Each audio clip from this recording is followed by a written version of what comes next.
The wheels hum a soft rhythm beneath us tonight, that steady that settles into your bones if you let it. The kind of sound that makes memories float up like dust drifting in a sunbeam. Sit back, my friend. Rest your head against the window. And let me tell you about a man whose journey began far from these rails, yet somehow feels like it belongs right here, in the long quiet between stations. A man named Nelson Mandela.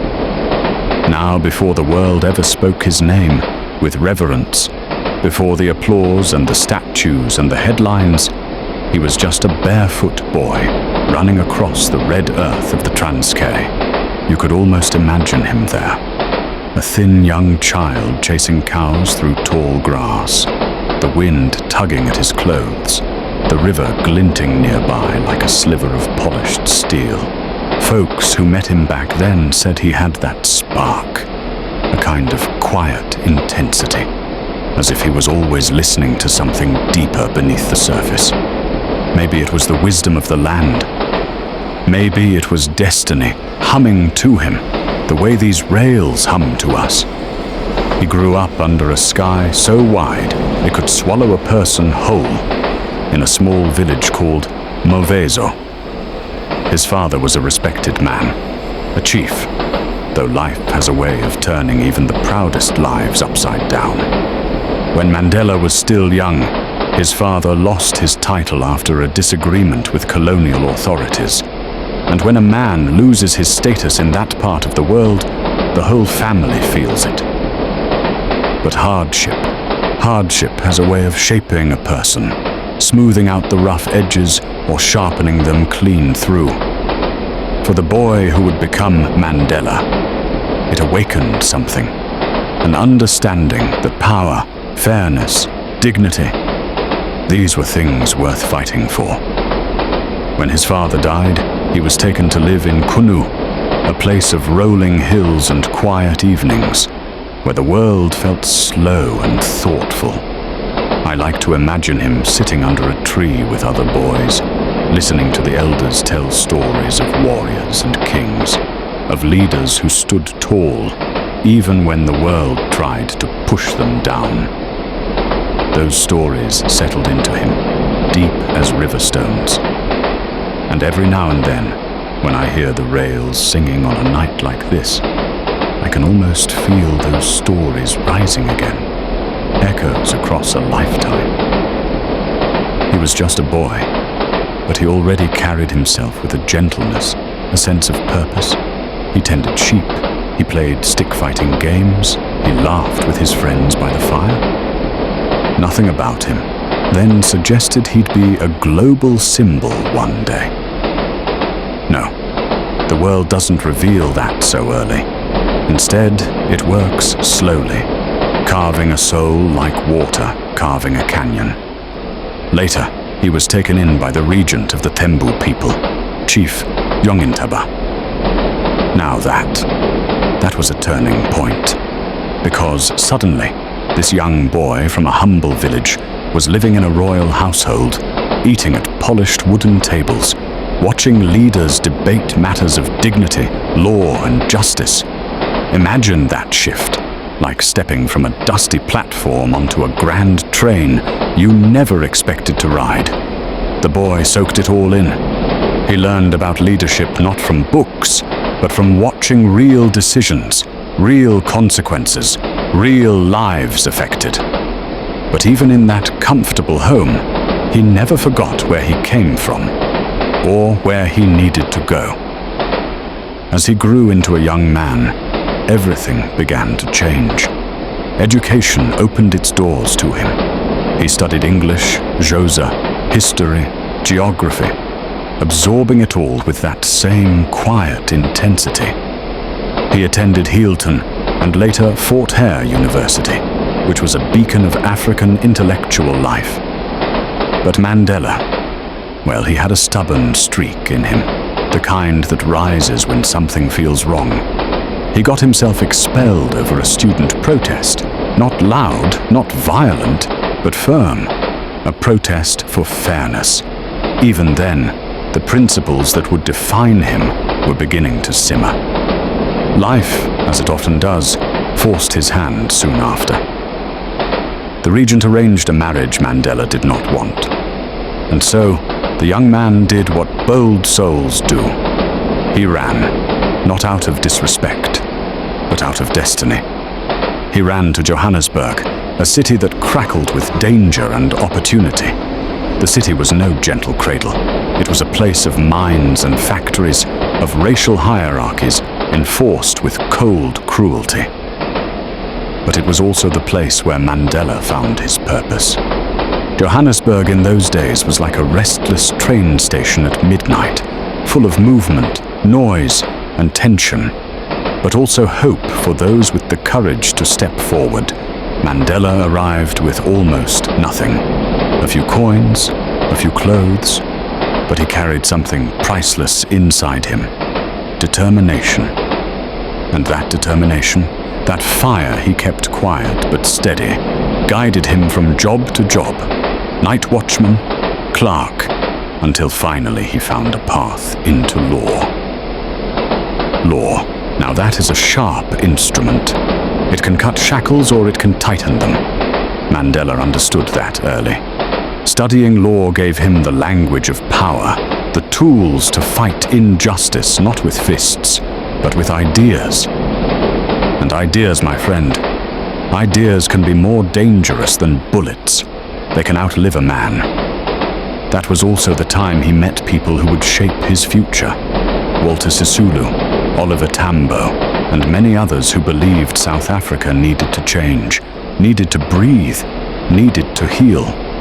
They were young, hungry, unafraid. And Mandela, with his tall frame, dignified manner, and steady voice, became part of something larger than himself. Outside the window, the night is deep and still, the kind of stillness that Mandela rarely knew again once he stepped onto that path. Because from that point on, his life was no longer quiet. It was marches, meetings, strategies whispered in dimly lit rooms, courage disguised as ordinary conversations. The apartheid system was a giant made of stone and iron, and yet these young leaders dared to believe it could be challenged. I can hear the rhythm of the track shifting as we take a turn, just like Mandela's life was about to turn. And the turn wasn't gentle. It was fierce, like a cold wind ripping through an open carriage.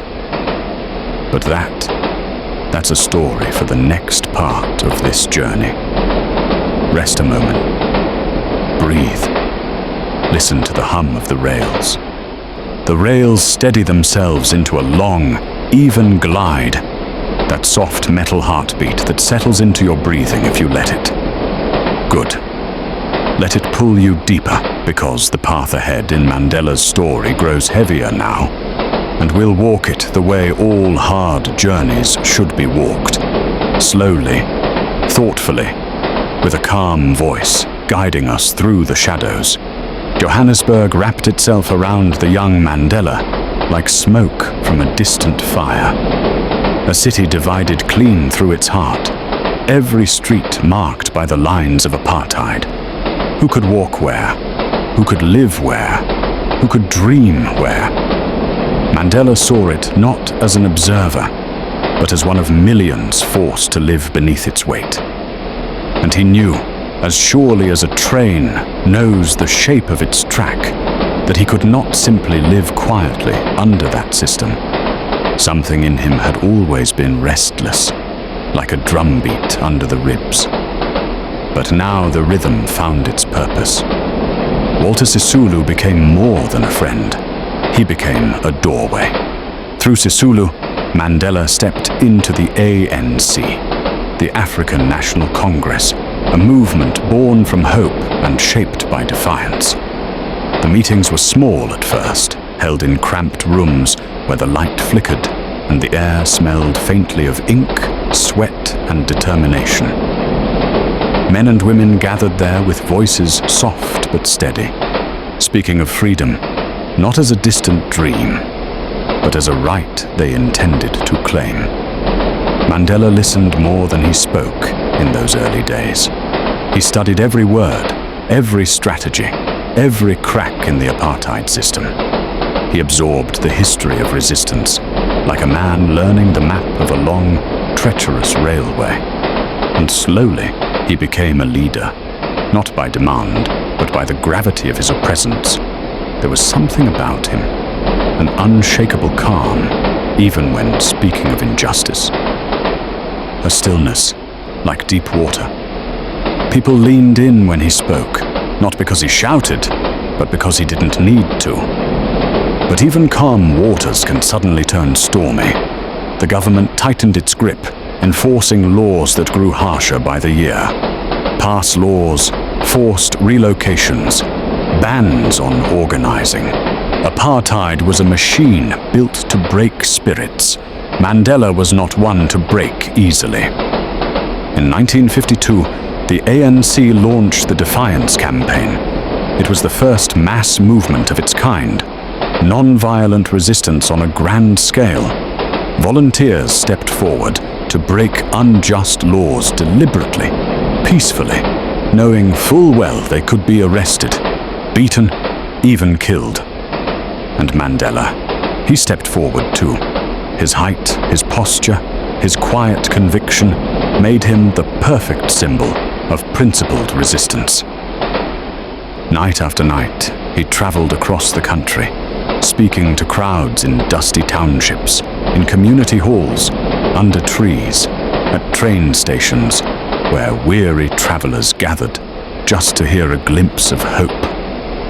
I imagine him standing on a wooden platform, the moon hanging low behind him, his voice lifting over the murmurs of the crowd like a slow train whistle, steady, resilient, unbroken. The campaign awakened something powerful, something the government could no longer ignore. Mandela became too visible, too influential. And when a man becomes visible in a system built on oppression, he becomes dangerous. They began to watch him, follow him, limit him. He was banned, not once but repeatedly, banned from public gatherings, banned from speaking, banned from leaving Johannesburg. His life turned into a maze of restrictions, each wall higher than the last. But Mandela had never been the kind of man to stop when the world told him to. He opened South Africa's first black law firm with Oliver Tambo, a small, humble office where people lined up in the hallway, waiting for help the rest of the country refused to give them, workers mistreated, families displaced, lives shredded by laws designed to control every breath they took. Mandela defended them all with a patience and dignity that made even hardened police officers uneasy. But the pressure kept rising. The police raided homes, meetings were broken up, the ANC was pushed to the edge of suffocation.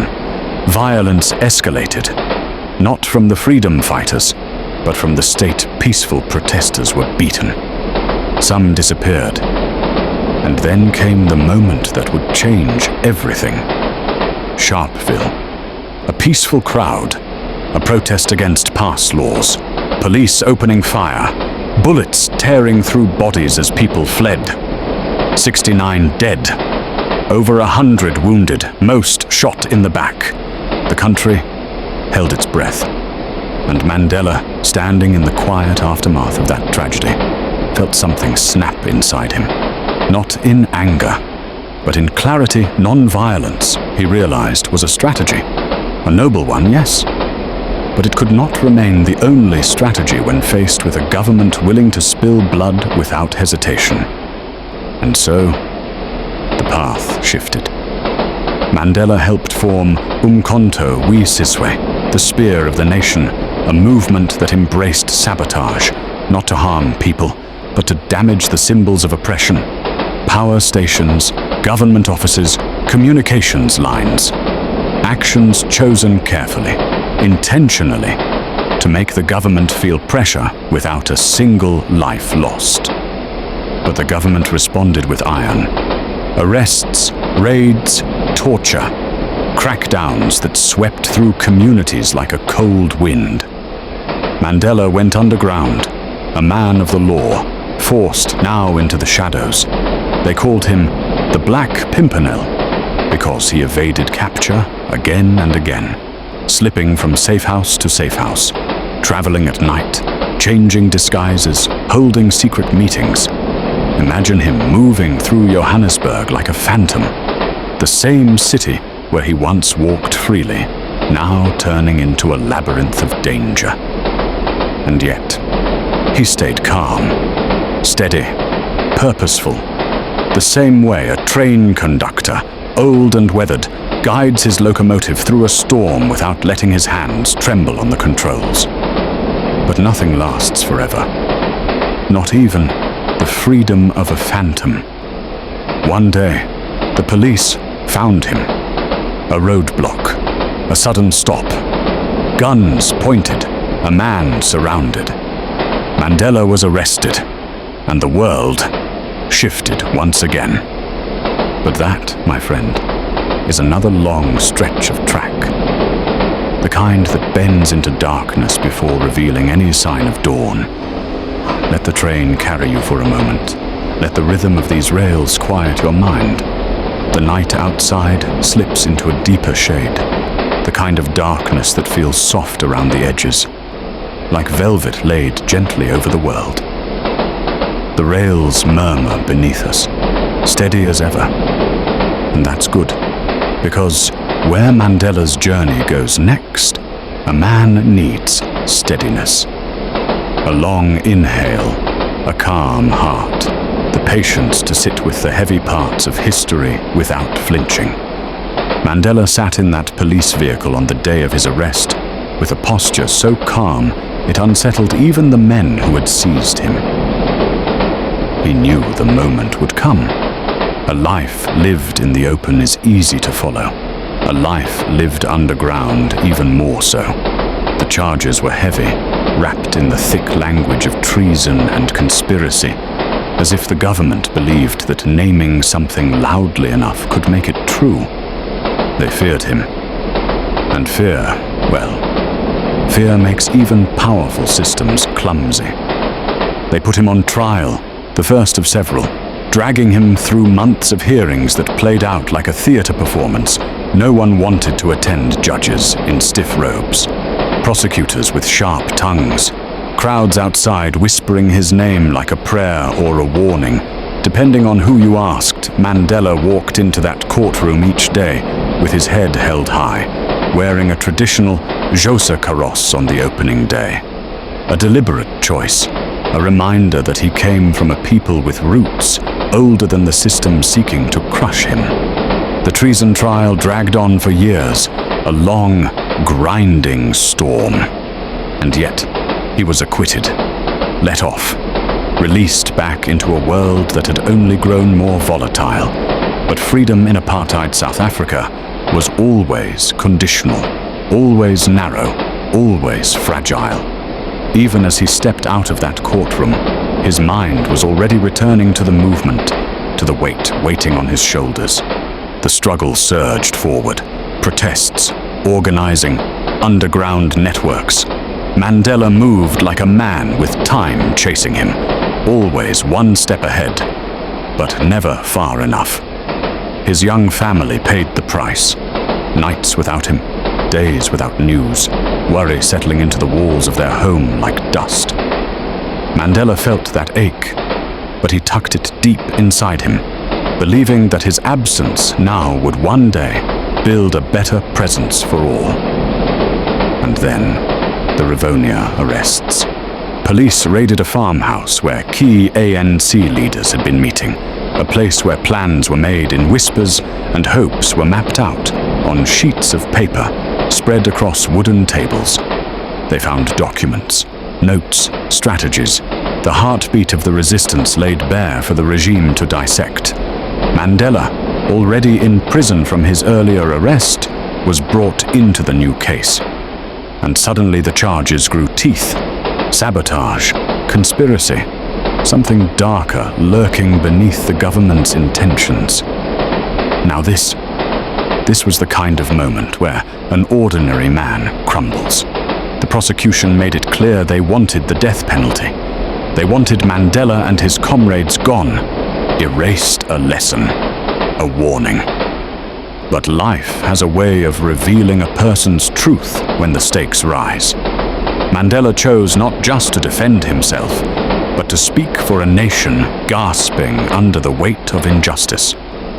When he stood to deliver his speech, the one the world would remember, his voice didn't rise in anger or tremble with fear. It flowed slow and deliberate, like an old train easing through a sleeping valley, calm, measured, unbreakable. He spoke of equality, of human dignity, of a dream so simple and yet so forbidden in his homeland. He spoke not as a man begging for mercy, but as a man presenting the truth with the gentle certainty of morning light. And then he closed with words that left the courtroom silent, even among the men who wished him dead. It is an ideal for which I am prepared to die. Just imagine that. The courage, the stillness, the way a single sentence can shift the air in a room full of powerful men. The judge didn't give him death. Maybe he feared it would make Mandela a martyr. Maybe he saw something in the man before him that he couldn't quite crush instead. He sentenced Mandela to life imprisonment. And so the gates closed, a place of wind and stone, where waves beat against the shore like fists against a locked door. Mandela was taken there in 1964, ferried across the cold waters to the island that held South Africa's most dangerous political prisoners. Men armed not with weapons, but with ideas. The guards greeted them with contempt, barking orders, stripping them of names and identity. But you can only strip away what a man allows you to take.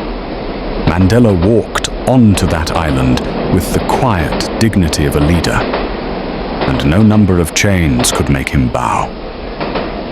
The prison yard was harsh, gravel underfoot, sun glaring down. They were made to break rocks day after day until their hands blistered and their backs ached.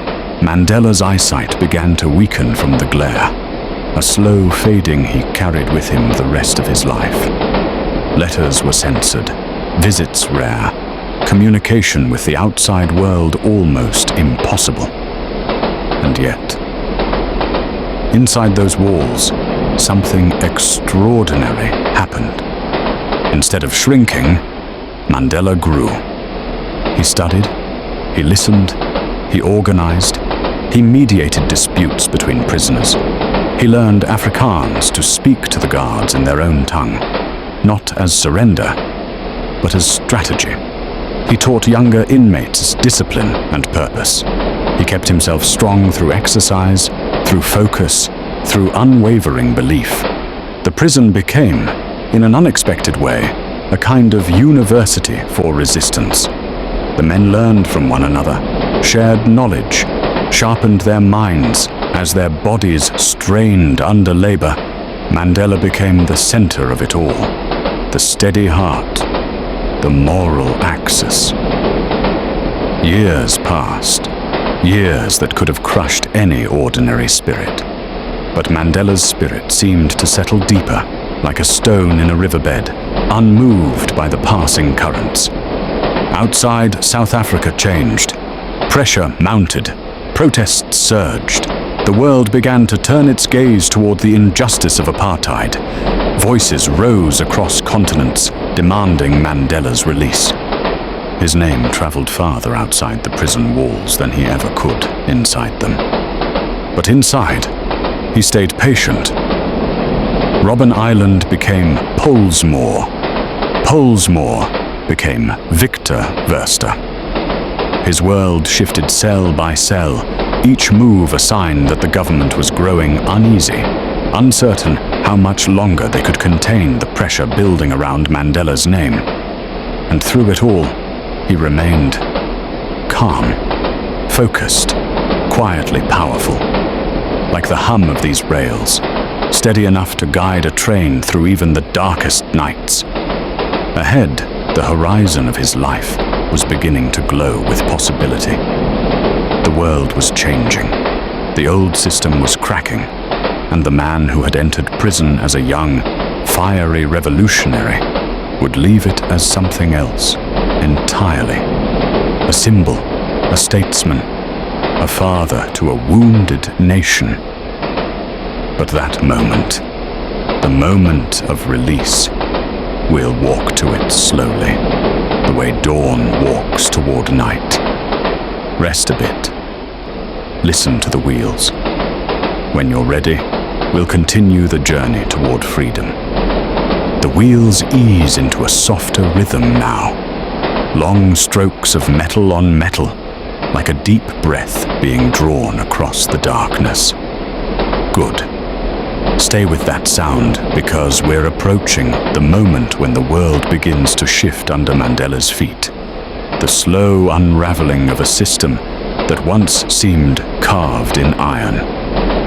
Prison. It changes most men, breaks some, hardens others. With Mandela, it did something different, something rare. It refined him.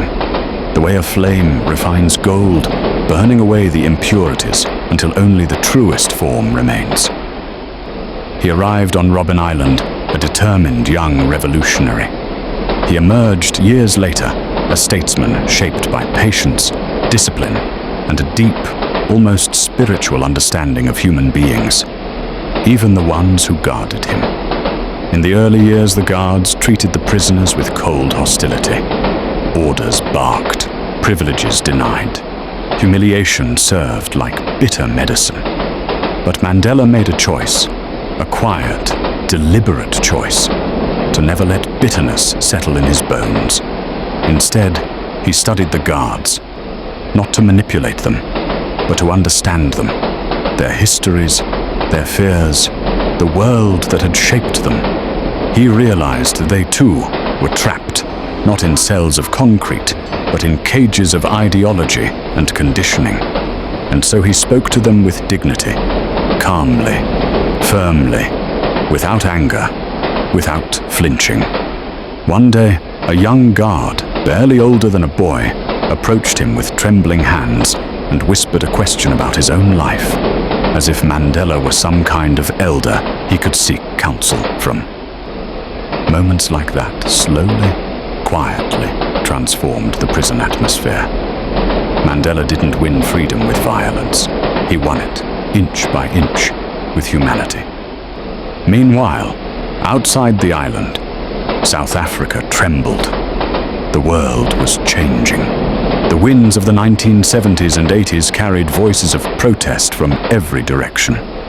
Students marched, workers organized, mothers held photographs of their missing sons. International sanctions tightened around the apartheid government, like chains pulled steadily by unseen hands.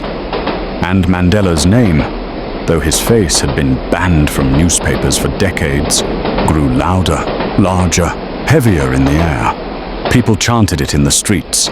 Nelson Mandela must be free. Nelson Mandela must be free.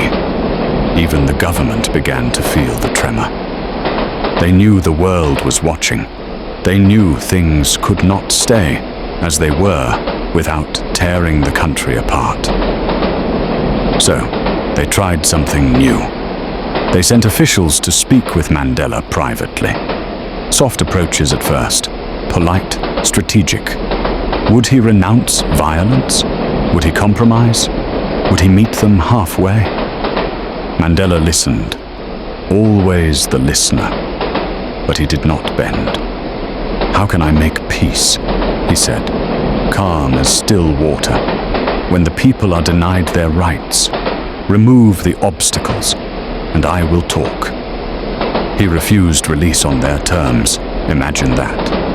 A man offered freedom after decades in a cell, and he refuses because the terms would betray the very people he fought for. That's the kind of iron woven into his character. Not loud, not brittle. The quiet iron of a man who knows who he is. By the mid-1980s, Mandela had been moved to Pollsmoor Prison, a cleaner place, less harsh than Robben Island, but still confinement.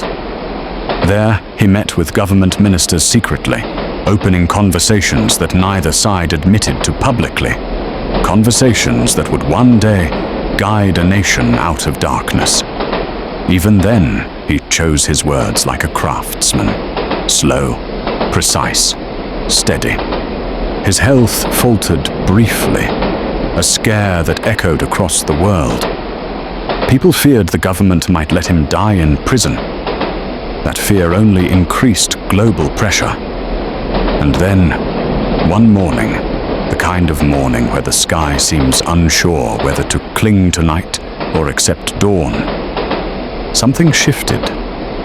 The new president, F.W. de Klerk, took office. A man who understood the old system was crumbling. And in his first moves, he unbanned political parties, released political prisoners, and opened the gates of history with a single decision.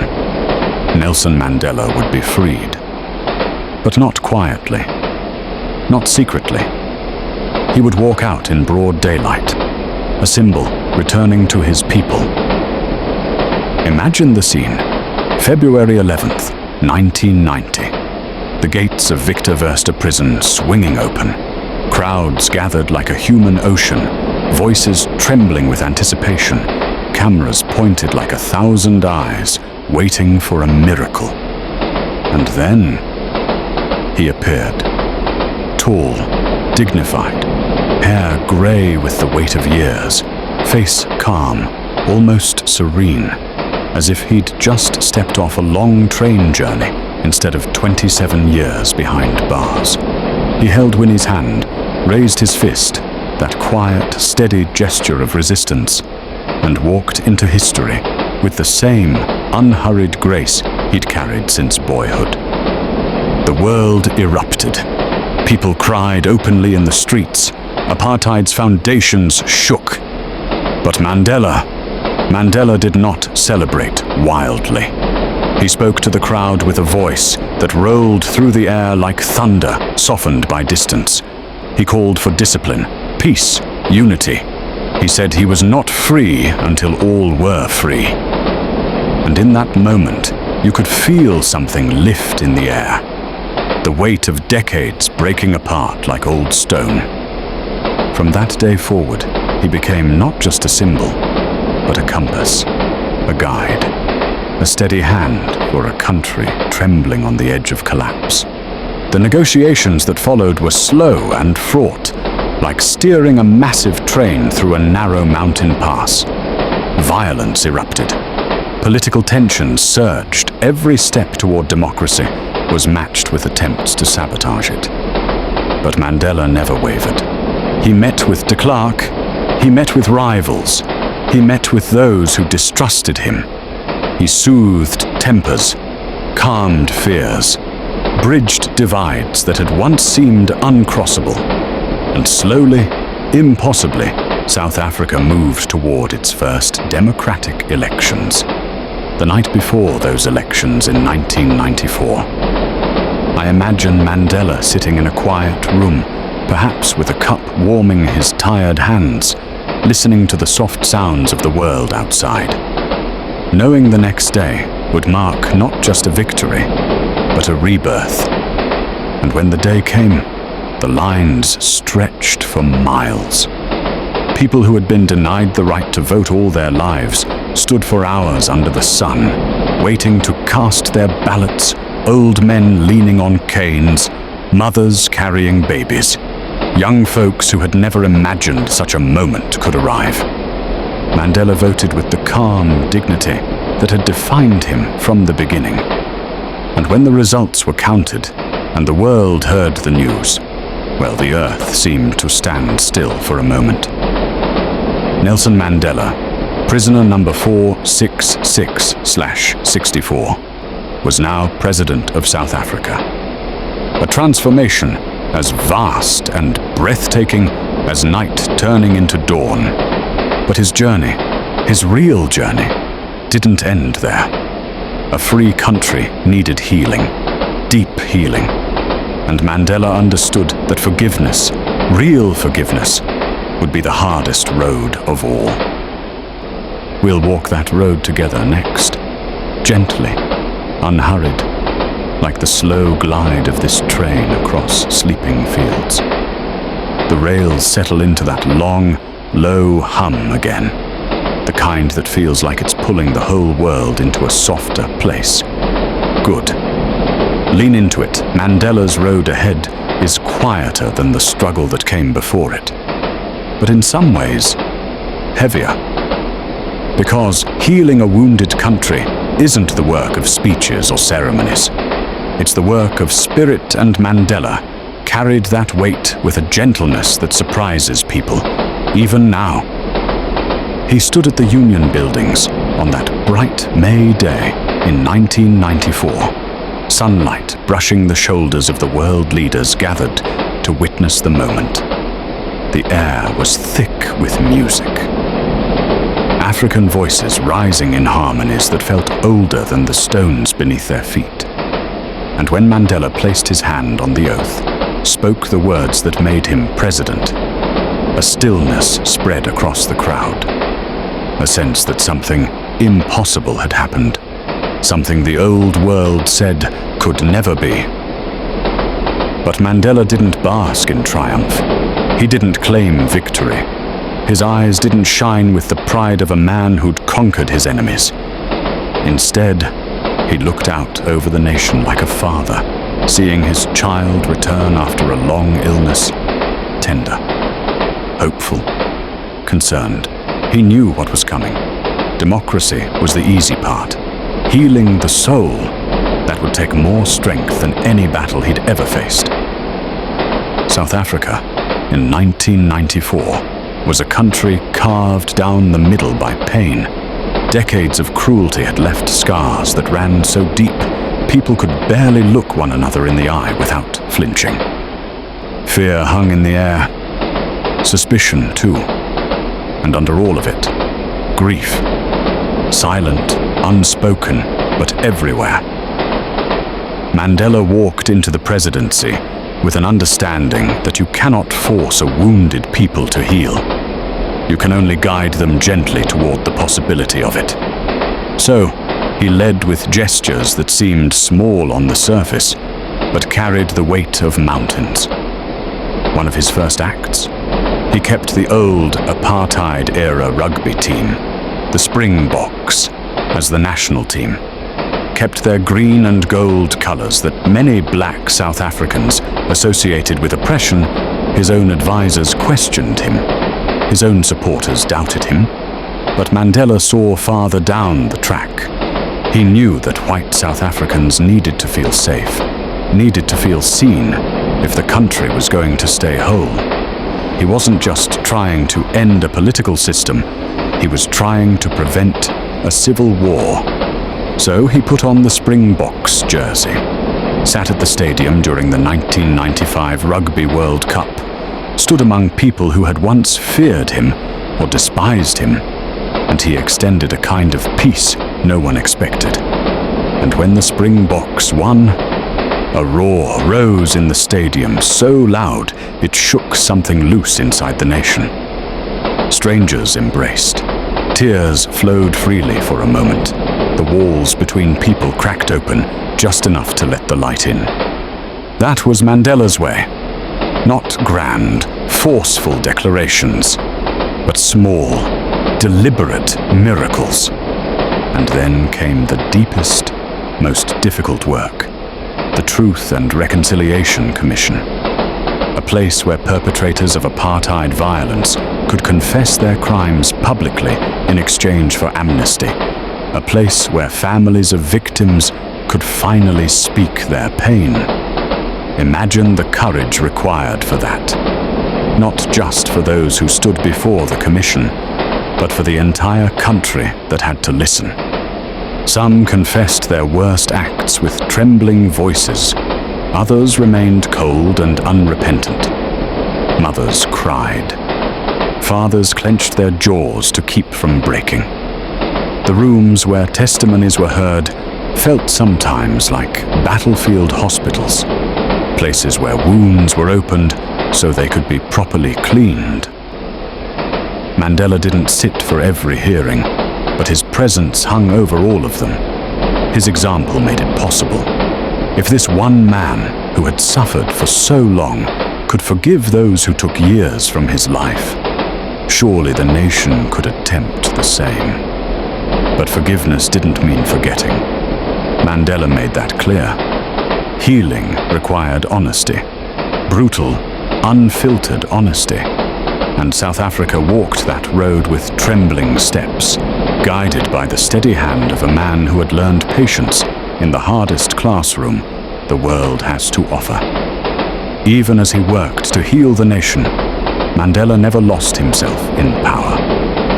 He lived simply in the president's residence, treated staff with gentle respect, took time to greet children, visited rural villages where old women handed him gifts they could barely afford. Wherever he walked, he carried the air of a man who knew how fragile human dignity could be and how precious. He pushed for housing, for clean water, for education, for a constitution that protected the rights of every citizen. Some goals were achieved. Some remained dreams. He didn't pretend to fix everything. No leader could. But he set the direction. He laid the tracks future generations would ride upon. And then, in a move that stunned much of the continent, Mandela chose to step down after just one term. No clinging to power, no manipulating the system, no fear of losing relevance. He simply bowed, softly, like a man stepping off a train he'd long been guiding, knowing another conductor needed to take over. Freedom wasn't his alone. It belonged to the future now. In retirement, Mandela slowed. A little, but not much. He traveled, spoke, championed peace across Africa and beyond. Spent time with his family, time that prison had stolen from him, laughed more, told stories, tended to the quiet corners of his soul that had waited patiently through decades of struggle. Age crept up on him like evening shadows stretching across a field. His steps softened. His voice grew quieter. But when he smiled, that warmth, that deep, human warmth, still filled a room like sunlight through an open door. As the years passed, the world began to see him not just as a leader or symbol, but as something gentler, a grandfather of humanity, a wise, weathered soul who had walked through fire with dignity and emerged with enough light to share. And when the end finally came in 2013, the world didn't just mourn, it whispered, softly, gratefully. Millions of people across continents felt the loss like a weight in the chest. Yet behind that grief, there was peace. Because some lives burn so steadily, so bravely, that when they finally go out, they leave a glow that lingers for generations. Mandela's glow still lingers, in the laughter of children learning in schools that once excluded them, in the voices of people voting freely, in the quiet hope that nations, no matter how broken, can mend. And here, on this slow-moving train in the middle of the night, if you listen closely, truly listen, you can hear something in the rhythm of the rails, a reminder that journeys measured in courage never truly end. They continue, passed from one soul to the next, like stories whispered gently through the dark. The night grows softer now, the darkness outside turning from ink black to something gentler, like charcoal brushed lightly over a canvas.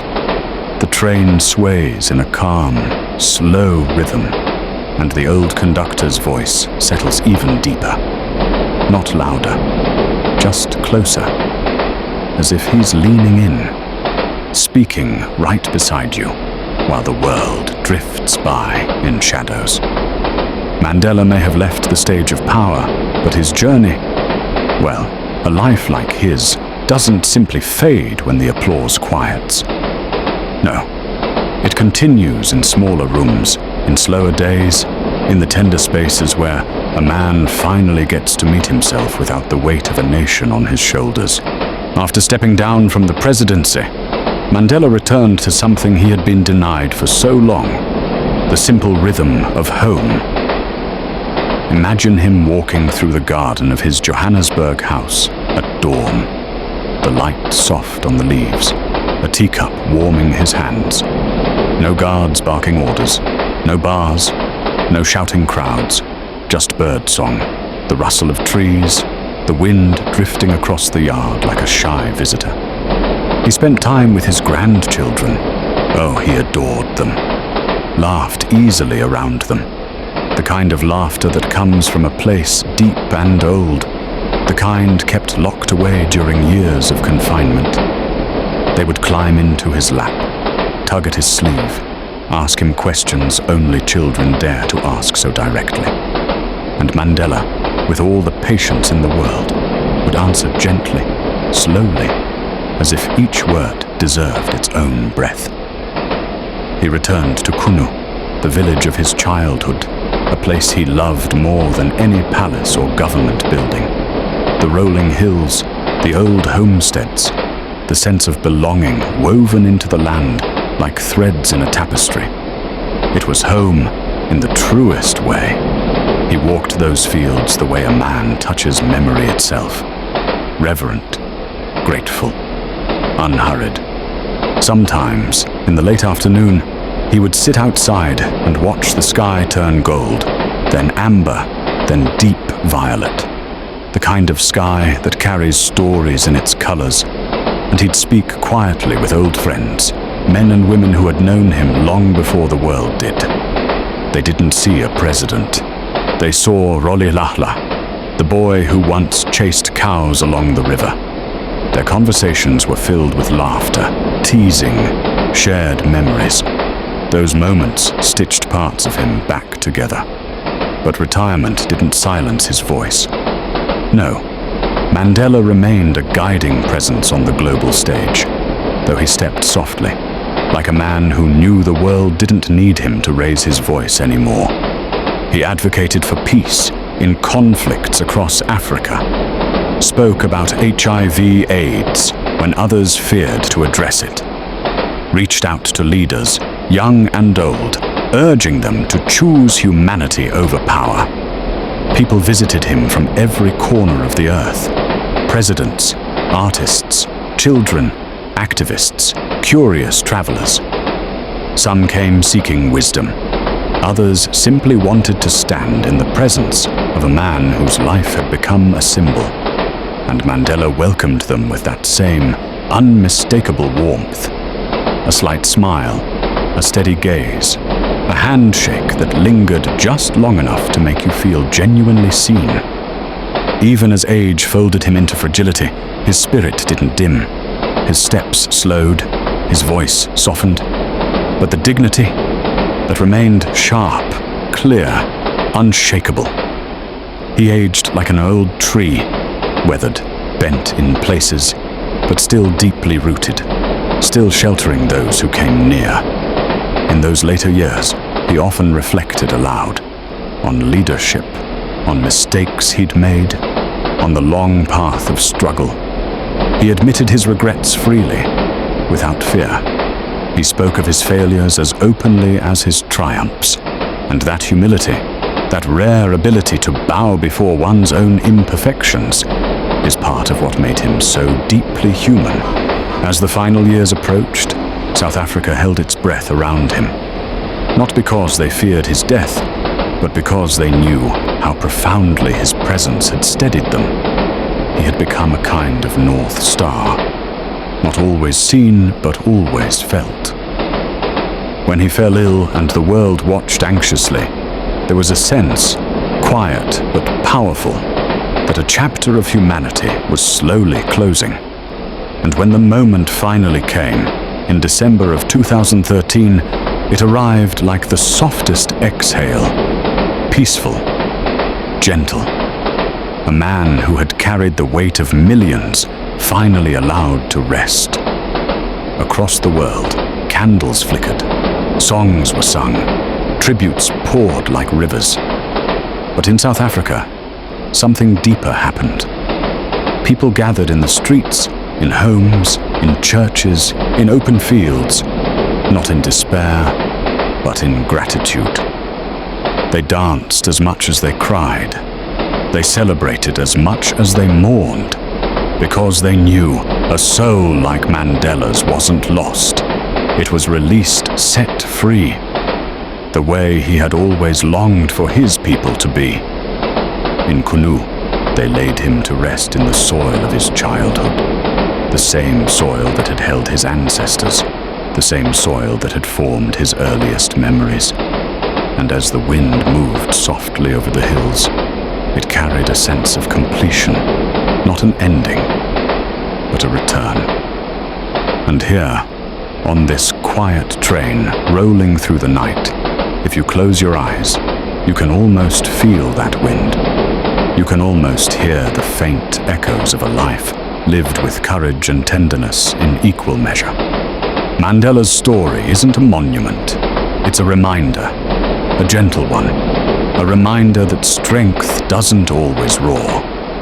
Sometimes it whispers, sometimes it waits, sometimes it forgives, and sometimes it guides a whole nation back into the light. The train leans gently into a bend, the kind that makes the whole carriage sigh.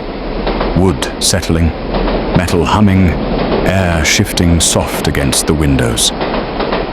The old conductor's voice lowers, almost to a whisper now. Not because the story is ending, but because we're entering the quietest part of it, the part where a life becomes something more than memory. Something closer to a lantern glowing in the dark.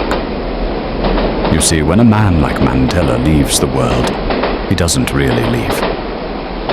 Not fully. People like him walk so deeply into the fabric of humanity that their footsteps keep echoing long after they're gone. Those echoes drift through time, through generations, through midnight train rides like this one. After his passing, South Africa felt hollow at first, like a great tree had fallen in the forest, leaving a sudden openness, a silence so new it startled everyone who stepped into it. Flags hung low, voices softened. The air itself seemed to move with a kind of reverence. But slowly, gently, something else settled over the country. A sense that Mandela's light hadn't vanished at all. It had simply spread out, settled into millions of smaller lights carried by ordinary people.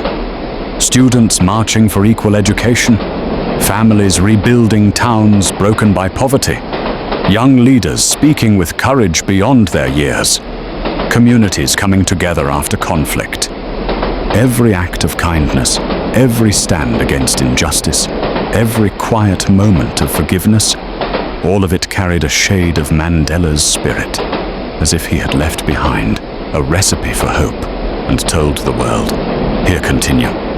His legacy didn't sit in museums or government buildings. It lived in conversations. Stories passed from grandparents to children, from teachers to students, from travelers meeting strangers on long journeys.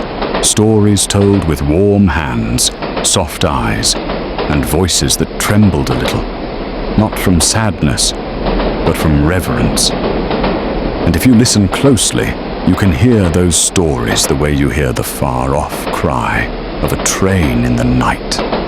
Faint, steady, comforting. There's a story they tell about him after his presidency, during one of his quieter years. He was riding in a car through rural Eastern Cape, passing simple homes and open fields. And when the vehicle stopped to refuel, he asked the driver to turn back. They'd passed an old woman walking alone on the roadside. Mandela wanted to offer her a ride. The security detail protested. Rules, protocols, safety. But Mandela, with that soft, unshakable stubbornness that only graceful souls possess, insisted. And so, they turned around, and the old woman climbed in, and she didn't know what to say. She looked at him as if trying to understand how the world's most famous man had chosen to stop for her on an ordinary dusty road. Mandela simply smiled and greeted her in Xhosa, asked about her day, her family, her health. By the end of the short ride, she was laughing softly, completely at ease. Because he had that effect.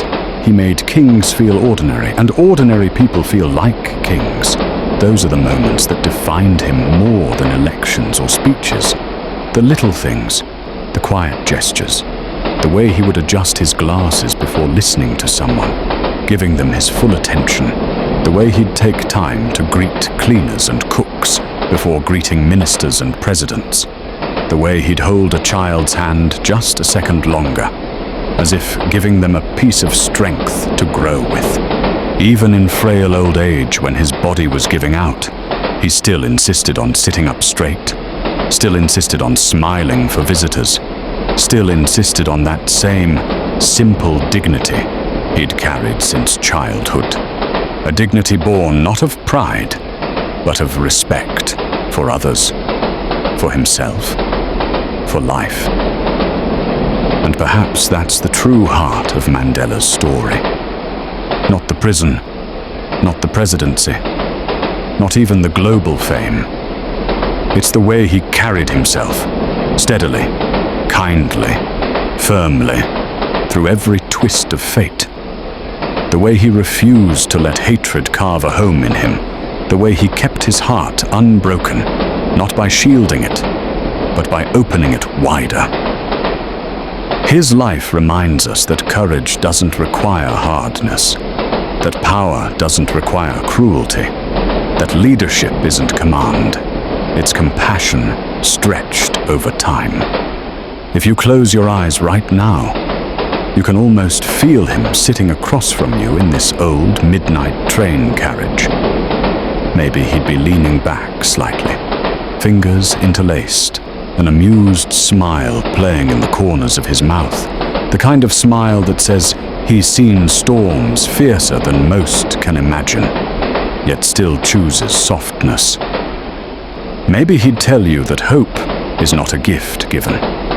It's a choice made, repeatedly, quietly, especially when the world feels dark. And the rails beneath us, steady, unbroken, feel like they're carrying that lesson forward. 1 mile, one memory, one heartbeat at a time.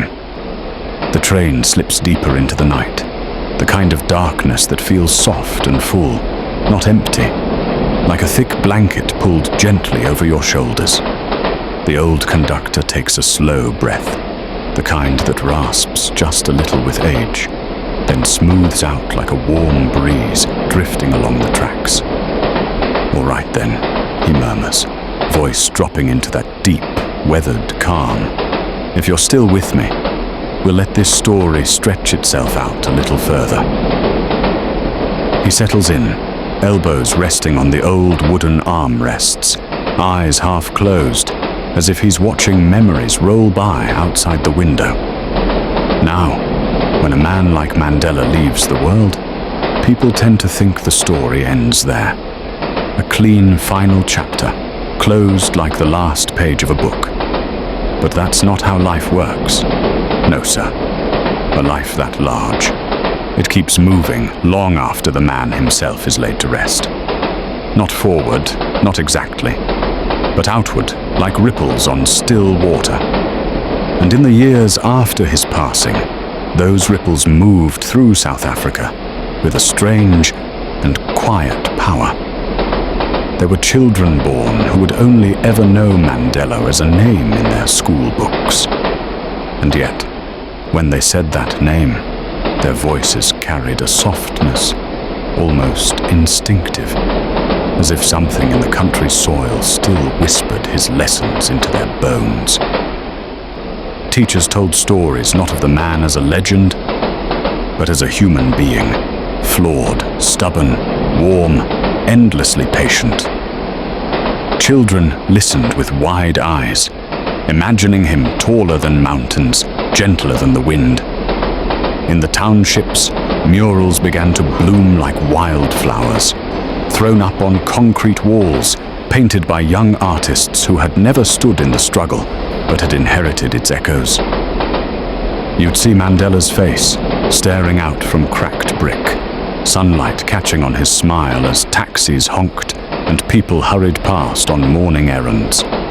Even in peeling paint, his gaze carried a reassurance, a steadying presence in the rush of daily life. There were songs too. Oh, the songs. Melodies woven with joy and ache in equal measure. Gospel choirs sang of freedom and hope. Street musicians strummed guitars and let their voices drift through evening air, thick with the smell of braai smoke and dust. Old women hummed lullabies to children asleep on their backs. Mandela's name floated through those notes like a gentle refrain. But memory is a delicate thing. Some held on to the man he was. Others held on to the man they wanted him to be. And in those first years after his departure, the country wrestled with the shadows he left behind. People argued, passionately, sometimes painfully, about whether the dream he held had truly come to life, whether the country had healed enough, whether it ever could.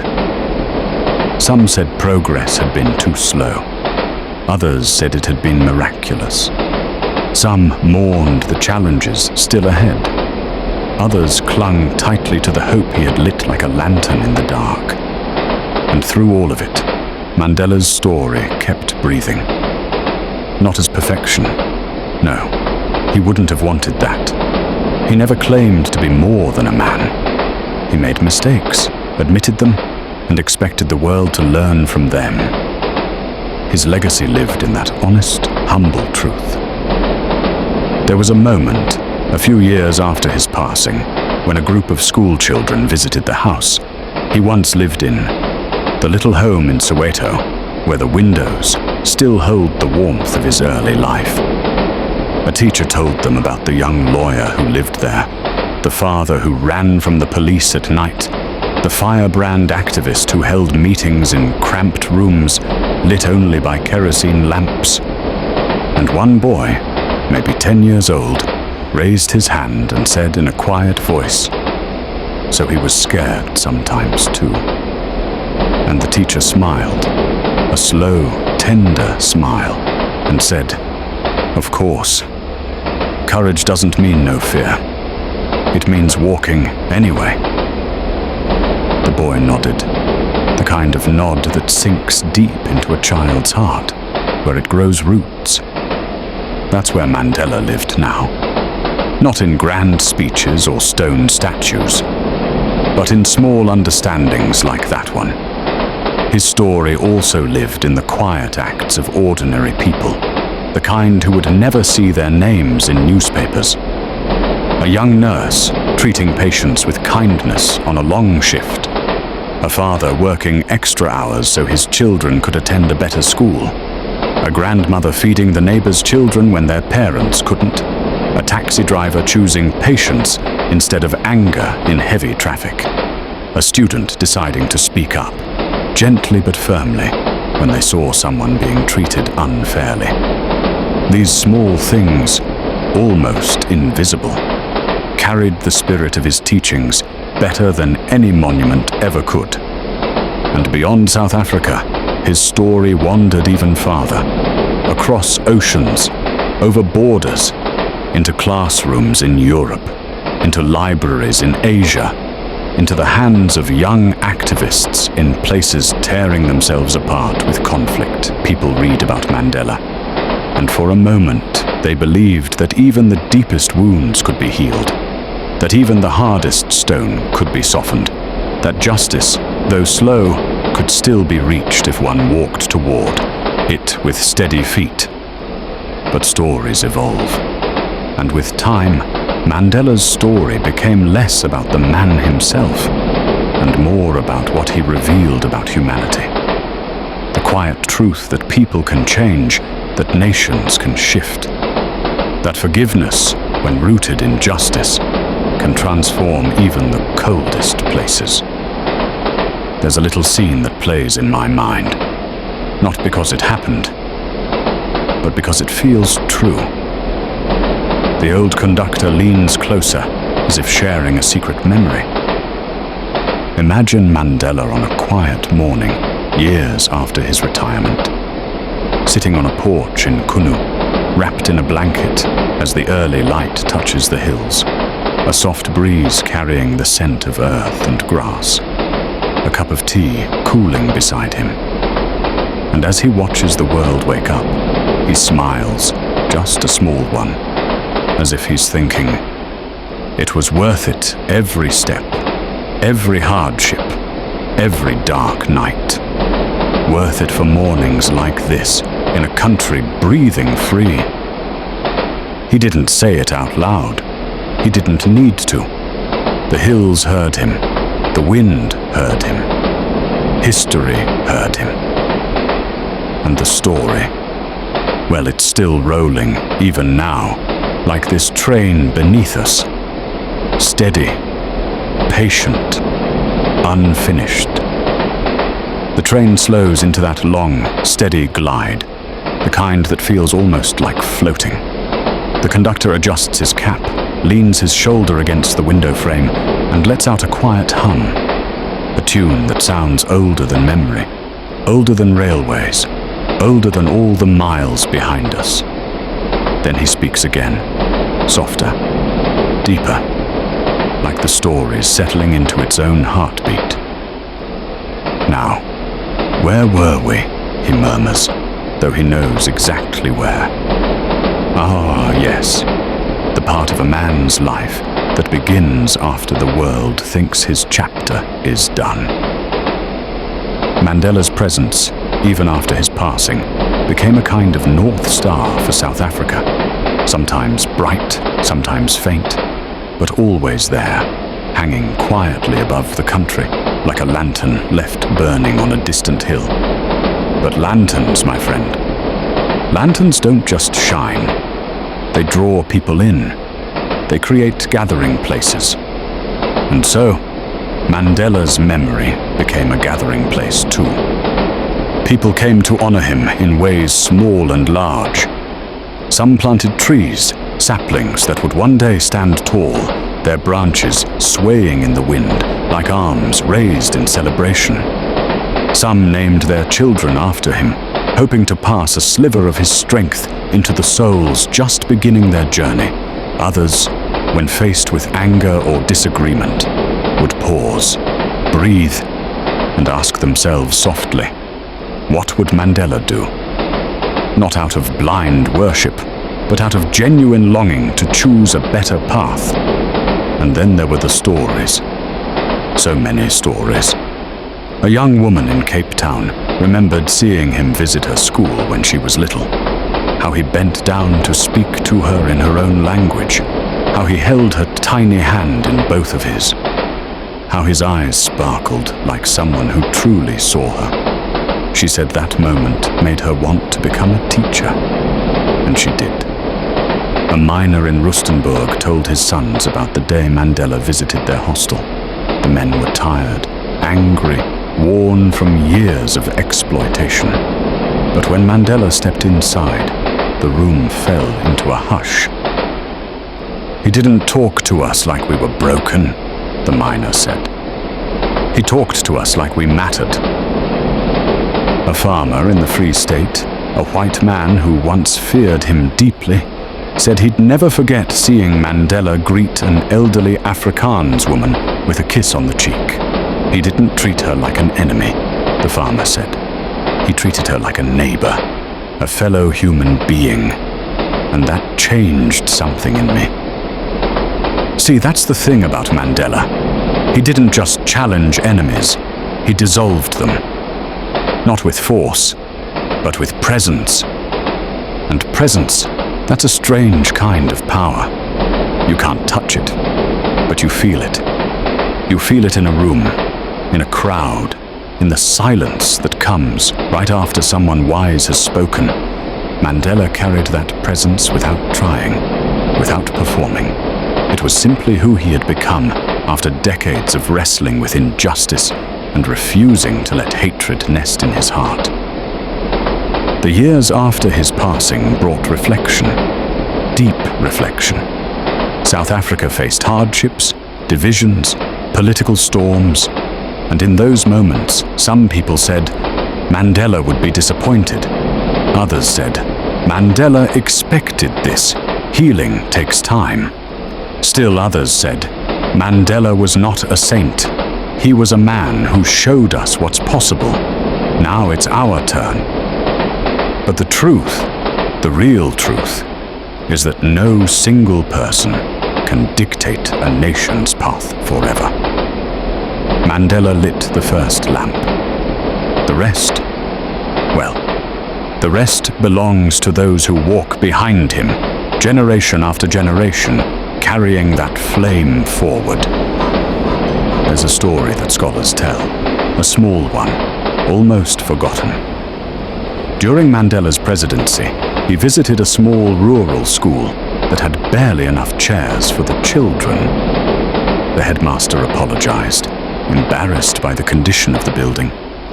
Mandela looked around, at the cracked windows, at the bare walls, at the children sharing books, and he nodded slowly.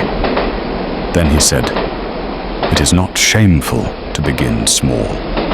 It is shameful to stay small when you have the power to grow." Those words lingered. Teachers wrote them down. Parents whispered them to their children. And years later, when new classrooms rose on that same patch of land, the builders carved those words into a plaque near the entrance. Begin small. Grow anyway. Grow forward. That lesson echoed far beyond that school. It echoed in parliaments, in churches, in markets, in crowded taxis, in quiet living rooms, in the minds of young people wondering if they could make a difference. Mandela's story became a kind of blueprint. Not a perfect one. No life is perfect. But a human one. A blueprint that said, you don't have to start powerful to do powerful things. You just need to begin. And keep going. And keep going. And keep going. Now, let me take you to a moment much later, years after his passing, when a small group of travelers found themselves in Qunu. They came from different countries, Japan, Brazil, Egypt, France, Ghana, drawn by curiosity and something deeper. They walked the hills with a local guide, feeling the grass brush their legs, hearing the wind whisper in the trees. The guide stopped beside Mandela's resting place and said softly, "Here, the earth is rich with stories." The travelers stood quietly. Some bowed their heads. One woman knelt and touched the soil, as if hoping a bit of the courage buried there would rise into her fingertips. And in that silence, the guide said, he returned to the place he began, because every journey, no matter how great, belongs to its beginning. That idea, it lingers in the air like a warm, familiar scent. A man can walk the world. He can change nations. He can bend history. He can touch millions. But in the end, he returns to the soil that shaped him. And now, in this drifting railway carriage, swaying softly beneath the stars, the conductor's voice gathers itself again. Slow, deliberate, steady. You see, Mandela's story doesn't close, he says. It breathes, it travels, it grows in the minds of folks who never met him, never saw him, but feel him anyway. Great souls don't leave legacies, they leave footprints, and it's up to us to decide whether we walk in them or make our own beside them. He pauses. The rails whisper. The night leans in. The old conductor takes a slow inhale the kind that seems to pull the whole carriage a little deeper into the night. The lights overhead flicker softly, not from weakness, but from age. The kind of warm, amber glow that fits stories like this. He rubs his thumb across the brim of his cap, then lets his voice roll out again, low and comforting as distant thunder. "You're still with me," he murmurs, almost smiling. "Good." Mandela's story isn't done traveling yet. Not while this train's still moving and your heart's still listening. He shifts slightly in his seat, joints cracking quietly like old floorboards, and his gaze drifts to the window, to the blur of darkness, moonlight, trees passing like slow-moving ghosts. Now you must understand something. When a man's life becomes a symbol, that symbol starts living its own life. It grows in directions even the man himself could never have predicted. And that's exactly what happened with Mandela. In the years after he left the world, his name became something like a moral compass for people who never met him, never lived under apartheid, never felt the brutality he endured. Yet they carried his lessons inside them like a quiet song. In Johannesburg, a young activist once said, "Mandela taught me that anger is heavy, and I can't walk far if I'm always carrying it." She had never seen him in person, but his wisdom traveled far enough to reach her heart. In a small school in Kenya, children stood in front of a mural of Mandela holding a book. Their teacher explained that Mandela spent years reading in prison, learning, growing, sharpening his mind. "Knowledge," she told them, "is a key. It opened his freedom long before the gates ever did." In a library in Brazil, a group of students discussed one of Mandela's famous lines, "I am not a saint, unless you think of a saint as a sinner who keeps on trying." They spent hours unpacking it, comparing it to their own lives, their own mistakes. And one boy, no older than 13, said, "Maybe that means we don't have to be perfect to help the world. We just must keep trying." Simple words, profound truth.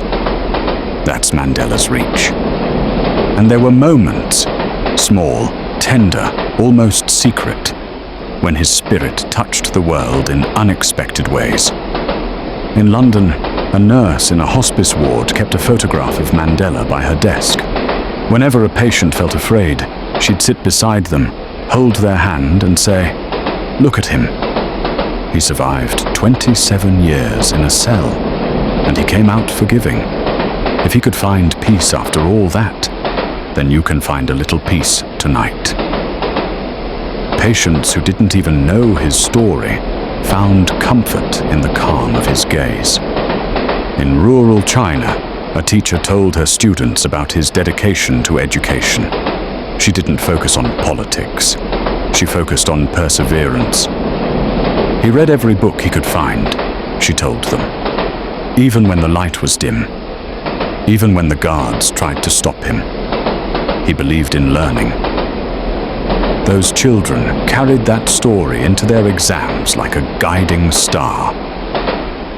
In New York, a young father named his newborn daughter Mandela, saying he wanted her to grow with the courage to stand up for what was right. People chuckled at first. Unusual name, long name. But when the girl grew, she carried it with pride, told anyone who asked. "My father says he named me after a man who taught the world how to forgive." That's the thing, see? Mandela didn't just touch history. He touched everyday souls. And South Africa itself, well, the country sensed his absence like a missing heartbeat. But it also felt the responsibility of his presence, the one he left behind. People would say, we must live like he believed we could, even on the days it felt nearly impossible.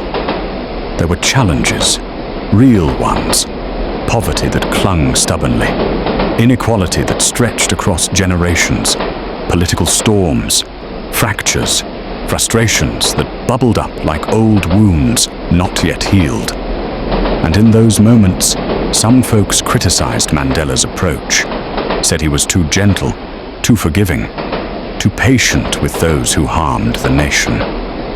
But others would answer softly, he did what he believed was right at the time. Now it's our turn to do what is right for this time. That balance, that tension, is part of any great legacy. No life escapes it.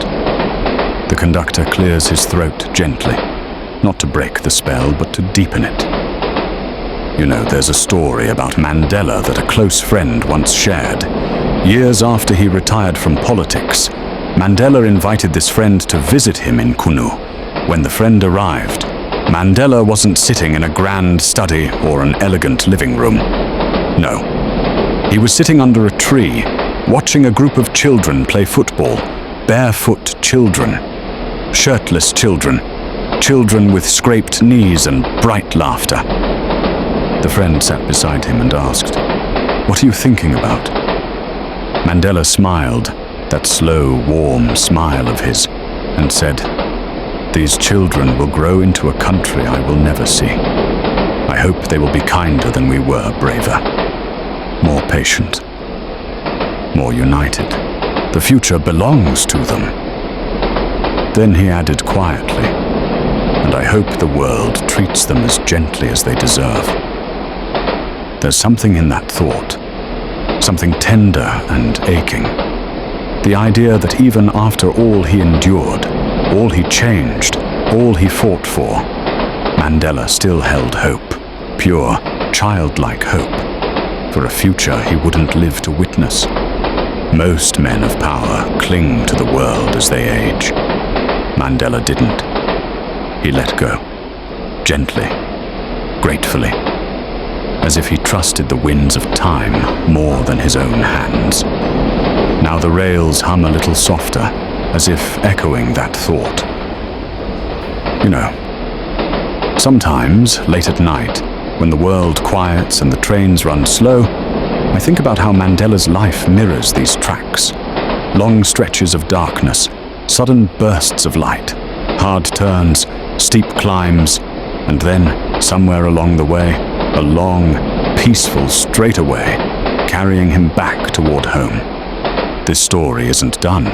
Not yet. It's got more breath in it, more miles, more soft reflections gliding in the dark. The train drifts into one of those rare stretches where the tracks run so smooth you barely feel the carriage moving. Just the soft, steady murmur beneath your feet, like the earth is humming a lullaby. The old conductor adjusts himself, slow and deliberate, his fingers brushing dust from the sleeve of his worn jacket. His voice returns warm, low, and slow. A voice shaped by yours, softened by wisdom, and seasoned by a lifetime of watching the world roll by. "You're still here," he says, almost with a nod. "Good. Mandela's story ain't finished with us yet. Men like him, their stories stretch far beyond the life they lived." He settles back, eyes half-lidded, as if he's watching memories flicker like lanterns outside the window. You see, when Mandela passed, people thought the chapter had closed. But stories as big as his don't close. They settle, they deepen, they rise again in unexpected hours, in the middle of the night, on long roads, in quiet conversations, on trains like this, where time seems to stretch itself thin. And in those years after his passing, South Africa found itself talking to Mandela the way a child talks to a parent long gone, not expecting answers, but longing for guidance. His quotes were written on school walls, his smile hung in government buildings, his footsteps echoed in university halls, and young people, who never lived a single day under apartheid, still felt like they owed him something. Or maybe like he had left something for them to carry. A girl in Durban once said, "Mandela gave us permission to dream." A boy in Polokwane said, "He gave us permission to disagree without hating." A grandmother in Kimberley said, "He taught us that dignity can survive anything." And in Cape Town, a taxi driver, stuck in traffic, sweat beading on his forehead, sighed and muttered, "Eish, Mandela wouldn't shout at this fool. Let me calm down." And he laughed and let it go. That's legacy. Not marble, not bronze, but small behavior changed. Now let me take you somewhere. A quiet evening, long after Mandela's passing. A little primary school outside East London holds a community night. Parents sit on plastic chairs. Children read poems about heroes. Some pick scientists, others pick explorers. But one girl, tiny, shy, twisting her fingers nervously, walks up to the microphone with a crumpled paper in hand and reads, "Nelson Mandela spent 27 years in prison. But when he came out, he didn't hate. He loved. I want to be like that." The room fell silent. Some parents cried quietly. Others bowed their heads. Not because the girl was extraordinary, but because her understanding was. She understood something most adults struggle with all their lives. She understood Mandela's deepest lesson. Freedom without forgiveness is only half freedom. Justice without compassion is only half justice. Victory without healing is only half a victory. The conductor nods slowly, letting that truth sink into the soft shadows of the carriage. You know, there's a story the old prison warders at Robben Island sometimes tell. They say that years after Mandela left the island, after he became president, after the world honored him, he returned for a visit. And there, standing with him, were the very guards who once tried to break him. One of them, an old man with trembling hands, asked Mandela, "Do you remember me?" Mandela turned, looked at him gently and said, "I remember everyone who shared this island with me." The guard lowered his head. Ashamed, Mandela placed a hand on his shoulder. "Don't carry what has passed," he told him. "It is too heavy for a man to lift alone." Imagine that. Years of cruelty forgiven with one gentle sentence. That's not softness. That's strength forged in fire. And that strength continued to guide the world. In the Middle East, negotiators from opposing sides kept Mandela's portrait on the wall of a meeting room, hoping some piece of his patience might rub off on them. In Northern Ireland, peace activists quoted him during tense talks, reminding each other that reconciliation is carved slowly, like stone shaped by rain. In America, during heated racial debates, Mandela's speeches were read in churches and town halls, bridging divides no one knew how to cross. In India, street artists painted murals of him holding hands with Mahatma Gandhi, two spirits from different lands, connected by the same stubborn belief in humanity. And in a small village in the Philippines, a group of fishermen, struggling against political corruption, named their boat Madiba, hoping it would carry them safely through stormy waters, literal and political alike. That's the thing about a legacy born from resilience. It travels, it leaps borders, it whispers across oceans. It becomes a kind of compass for people who've lost their own. The conductor leans in, his voice dropping into a hush. And if you think that's the end, no, friend. A story like Mandela's don't end with the world remembering him. It ends with the world learning from him. There's more. More reflections, more echoes, more soft lessons carried through the quiet hours.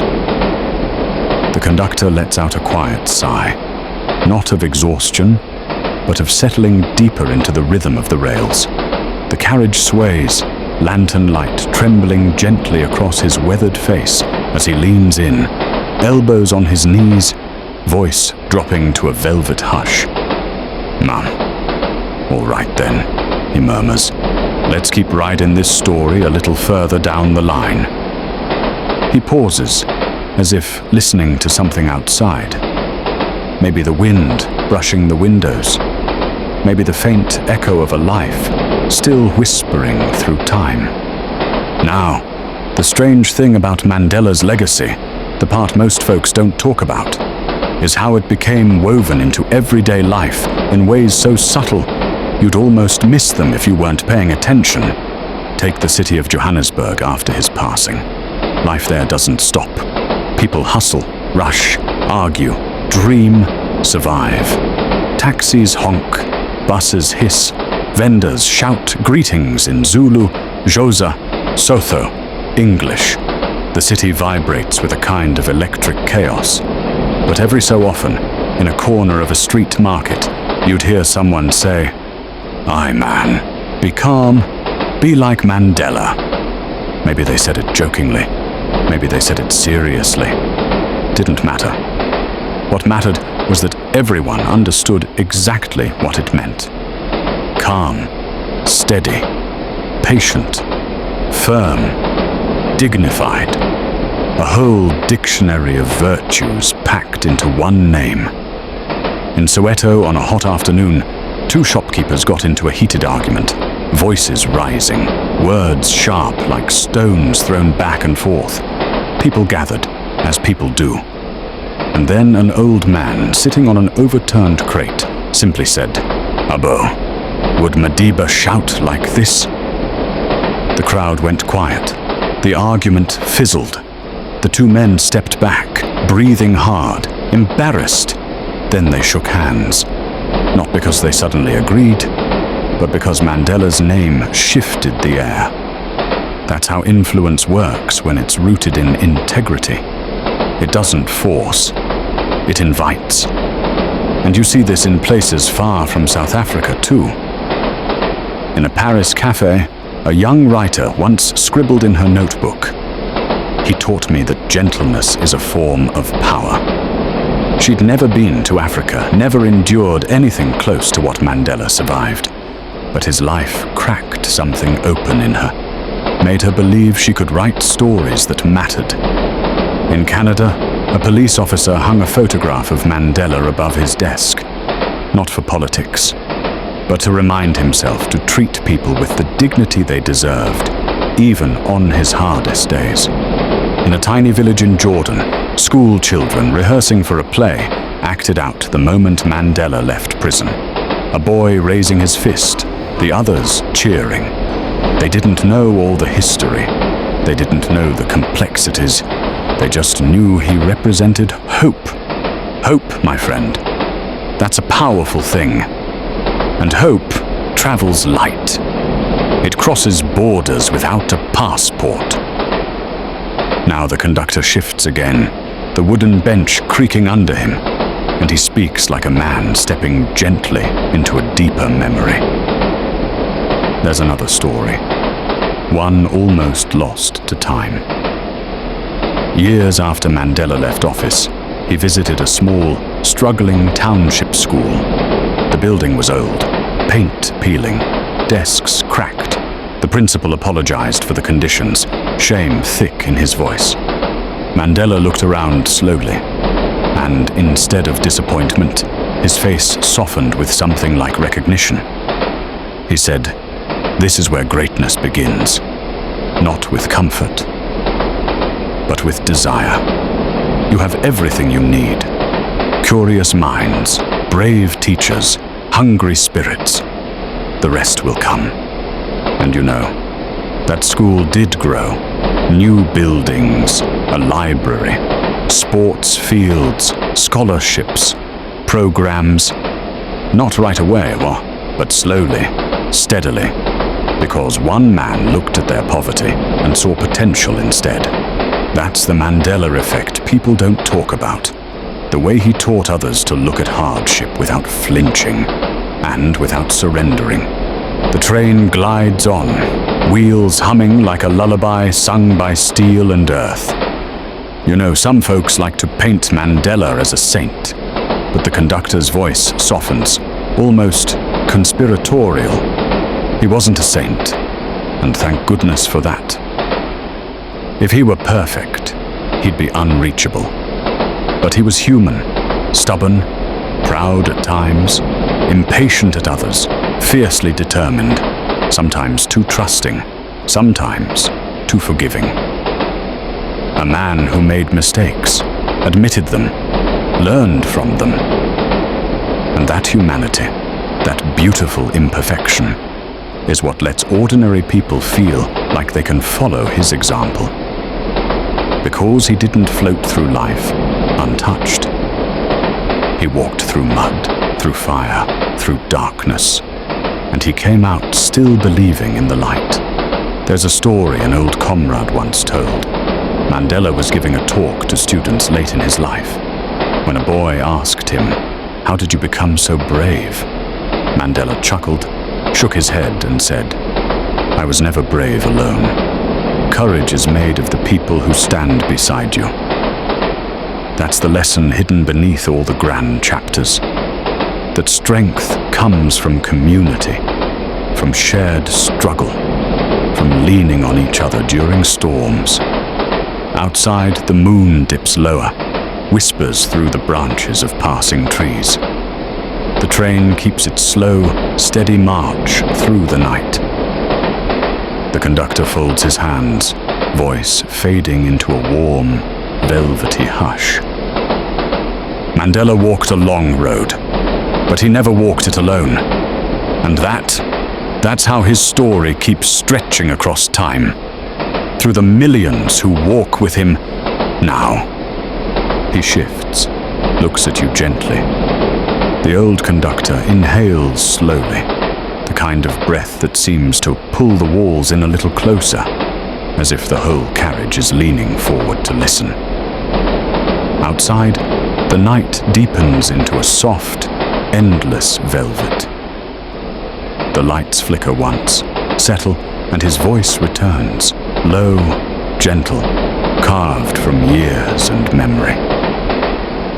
All right then, let's keep rolling, friend. Mandela's road still has miles ahead of it.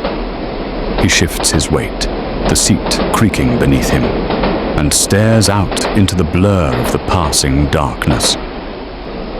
Now, a curious thing happens after a giant leaves the earth. People don't just remember him, they start measuring themselves against the echo he left behind. The echo changes with each generation. The echo softens, reshapes, adapts, but it never disappears. In South Africa, that echo carried into music first. Choirs in townships began to sing new hymns born from old struggles. Some had Mandela's words woven into them, quiet lines about freedom, forgiveness, unity. Schools taught those songs to children who sang them with bright, clear voices that rose over dusty playgrounds and echoed against brick walls warmed by the afternoon sun. Street musicians made their own tributes too, strumming guitars late into the night, the rhythms warm and slow. Sometimes they'd play near the old railway stations, places Mandela once stood in his youth, watching trains pull in and out, like dreams he couldn't yet touch. One musician, an elderly man with a battered guitar and tired eyes, used to sing a song he wrote himself. He called it 27 Winters. He'd sit by a mural of Mandela in Soweto and let his voice drift into the dusk. Winter's long, but hearts are strong, and freedom waits for those who stay. People gathered to listen. Some danced, some cried. Many just closed their eyes and let the melody carry them somewhere gentler, a place where the world felt possible. The conductor nods slowly, letting the imagined tune fade before he continues. The echo carried into sports, too. Long after Mandela hugged the Springbok captain and lifted the Rugby World Cup, stadiums across the country kept a moment of silence before big matches. Not for mourning, but for gratitude. Players tapped their jerseys at the heart, some whispering small prayers of guidance, others whispering simple thanks. Children, barefoot, skinny, dust-covered, played soccer on unpaved fields, shouting that they were Mandela's fighters whenever a goal was scored, not because he played soccer, but because they felt he'd understand their joy. Even in politics, where tempers are sharp and patience runs thin, his name worked like a soft break. When arguments heated, when voices cracked the air like thunder, someone would lean back, sigh and say, "Let's speak like adults. Let's speak like Madiba would." The room would settle, not always perfectly, but enough to keep the earth from shaking apart. And then there was the echo of the land itself. South Africa's landscapes, wide plains, rugged coastlines, rolling hills, took on new meaning. Mandela had loved the land, walked it, fought for the right of others to call it home without fear. And so, after his passing, people hiked mountains and called it a tribute. Farmers restored old fields and called it healing. Villagers planted gardens where there had once been barren ground, saying, "The soil must know we're trying." Communities rebuilt wells, cleaned rivers, started small conservation projects, protected animals, taught children the names of birds and trees. It was as if the nation decided that caring for the land itself was a way of honoring him. One ranger in the Eastern Cape said, "When I protect these hills, I feel like I'm protecting his memory too." He said it quietly, almost embarrassed, but his eyes told the truth. The conductor lets that thought drift, then shifts into a deeper part of the story, a quieter echo, one that lives inside people, not outside.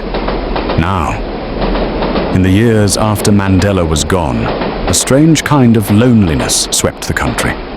Not the kind that comes from being alone, but the kind that comes when the person who held the light for so long finally hands it over to others.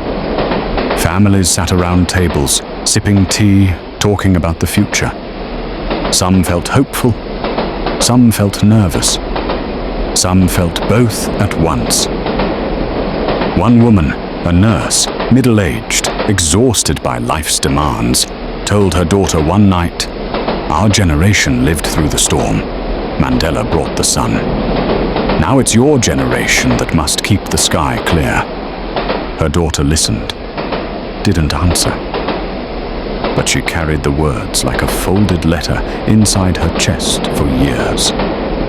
Another echo lived in the conversations between elders and youth. Elders who had endured apartheid, who had suffered its weight directly, found themselves explaining the old world to children who couldn't imagine it. That was before Mandela, they'd say, and the children would frown, confused. Before Mandela? What did that even mean? So the elders would tell them, slowly, with tears sometimes, with shaking hands sometimes, with pride always. They'd describe the marches, the fear, the hope, the final victory. And as they spoke, Mandela's presence returned. Not in person, but in the tremble of voices, in the bright eyes of children listening. In that way, Mandela became not just a figure of the past, but a part of family history, a thread woven into dinner conversations, school projects, bedtime stories. And still, the world kept finding new pieces of him. Writers studied his letters from prison, long, thoughtful, tender words sent to friends, leaders, and loved ones. Letters where he reflected on loneliness, on patience, on discipline, on justice. Those letters became guidebooks for young activists, poets, philosophers. Artists painted him in styles never seen before. Abstract, surreal, colorful, minimalist, as if each artist tried to capture a different piece of him, his strength, his sorrow, his humor, his fire, his forgiveness. And then there were the quiet pilgrims. People from all over the world traveled to the places Mandela had stood. Robben Island, Qunu, Vilakazi Street, the Union Buildings, Constitution Hill. They walked slowly, touched walls, closed their eyes, spoke soft prayers, left flowers, left notes, left gratitude, not to worship him, but to understand him. The conductor's voice softens even further, almost a whisper now, carried by the hum of the rails like a secret placed in your hands. See, my friend, a story like Mandela's don't stay locked in books. It lives, it breathes, it wanders the world like a quiet traveler, leaving footprints wherever there's a heart still open to learn. He settles back, his silhouette outlined by the dim, golden cabin light. The conductor lets the quiet stretch for a few long moments, letting the rattle of the wheels speak first. That soft, sure rhythm that feels like it's been rolling since before memory itself. Then he shifts, his spine straightening just a little, and when he speaks again, his voice has settled into a deeper, more velvety register, the kind that feels like it's carrying not just a story, but a blessing. All right then, friend, settle in. We ain't done riding with Madiba yet. The night drapes itself across the windows like a heavy curtain. Behind it, the land rolls on unseen, hills sleeping, rivers whispering under moonlight, trees swaying in a slow, private language. The conductor lifts a hand, runs his thumb along the knuckles, as if warming something old and precious. Now, there's a special kind of legacy that grows only after a man has passed. A legacy made not of what he did, but of what people do with him. Mandela's life turned into a river, and that river split into 1,000 streams, each one feeding a different corner of the world. Some streams carried knowledge. Universities built courses around his teachings, not political theory, but moral leadership. Students wrote papers about his patience, his humility, his discipline. Professors lectured on resilience, using his years in prisoners' case studies. In classrooms scattered across continents, young minds bent over notebooks, writing phrases like, "He fought without hate. He resisted without bitterness. He forgave without weakness." Those words mattered. They shaped convictions. They molded future leaders long before they ever took a step into public life. Other streams carried healing. Counselors in troubled communities, places wounded by war, poverty, addiction, used Mandela's story to help people believe in second chances. They spoke of his transformation, his self-control, his understanding that broken people can be rebuilt. Patients listened. Some found courage to forgive parents, partners, even themselves. And then there were streams that carried something subtler, something spiritual. Priests spoke of him in sermons about compassion. Imams mentioned his restraint in khutbahs about justice. Rabbis used his perseverance in teachings about human dignity. Monks in quiet monasteries reflected on his discipline.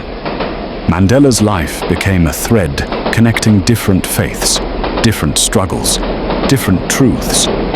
One monk in Thailand once said to his students, "Mandela was not a Buddhist, but he lived with the heart of one." A priest in Mexico replied decades later, "He was not Catholic, but he understood grace." A teacher in Tibet whispered, "He understood suffering, therefore he understood us." The conductor lets that thought float a moment, then exhales a warm breath into the dim cabin. But the deepest streams, They ran through the people who needed hope the most. Let me take you to a small clinic in a remote village in Lesotho. A volunteer nurse, young, overworked, underpaid, often overwhelmed, kept a little photo of Mandela taped above the medicine cabinet. On the hardest nights when children coughed until dawn, when supplies ran out, when grief pressed heavy on the walls, she'd look up at that photo and she'd whisper a tiny promise. I will not give up. Because she believed Mandela wouldn't want her to. In a prison in Brazil, an inmate serving a long sentence discovered Mandela's autobiography. He read it slowly, carefully, as if handling something fragile. And when he finished, he wrote a letter, to no one in particular, saying that Mandela's story made him believe he could become someone different from who he had been. Across the ocean, in New Zealand, a young boy bullied at school carried a small pendant with Mandela's face engraved on it. His mother had told him, "This man endured more pain than most will ever know." And he stood tall. You can stand tall too.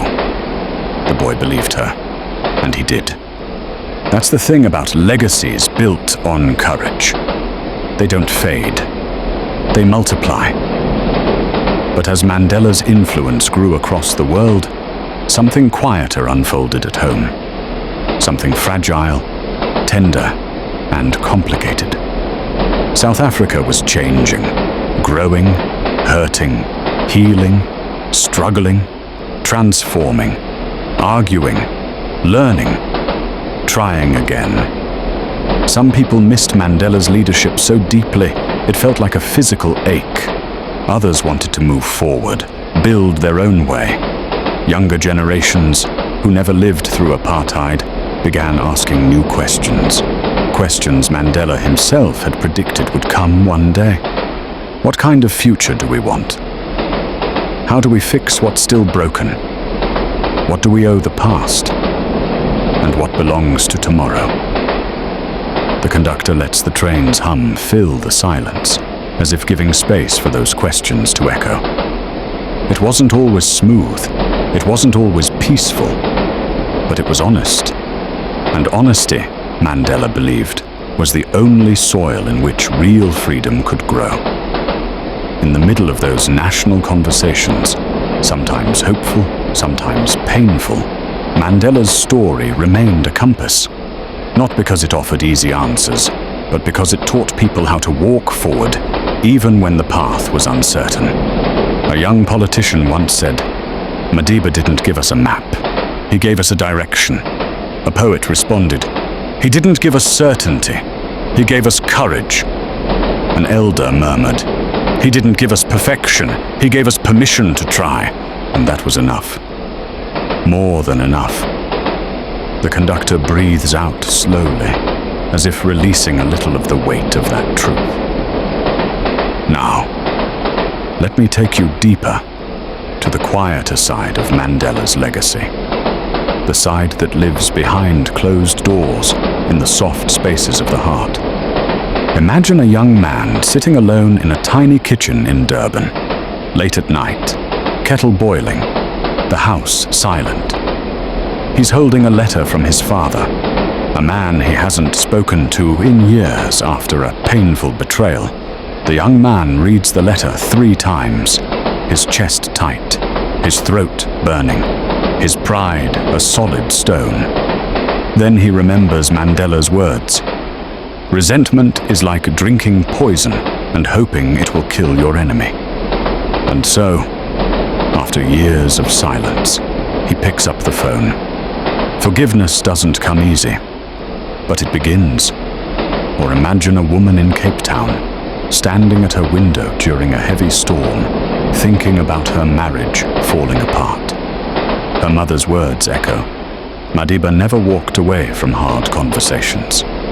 So she sits down with her husband, and they talk, deeply, honestly, painfully, tenderly, and their love reshapes itself, not as it once was, but into something sturdier, Or imagine a child in Limpopo asking her grandmother why people of different colors used to fight.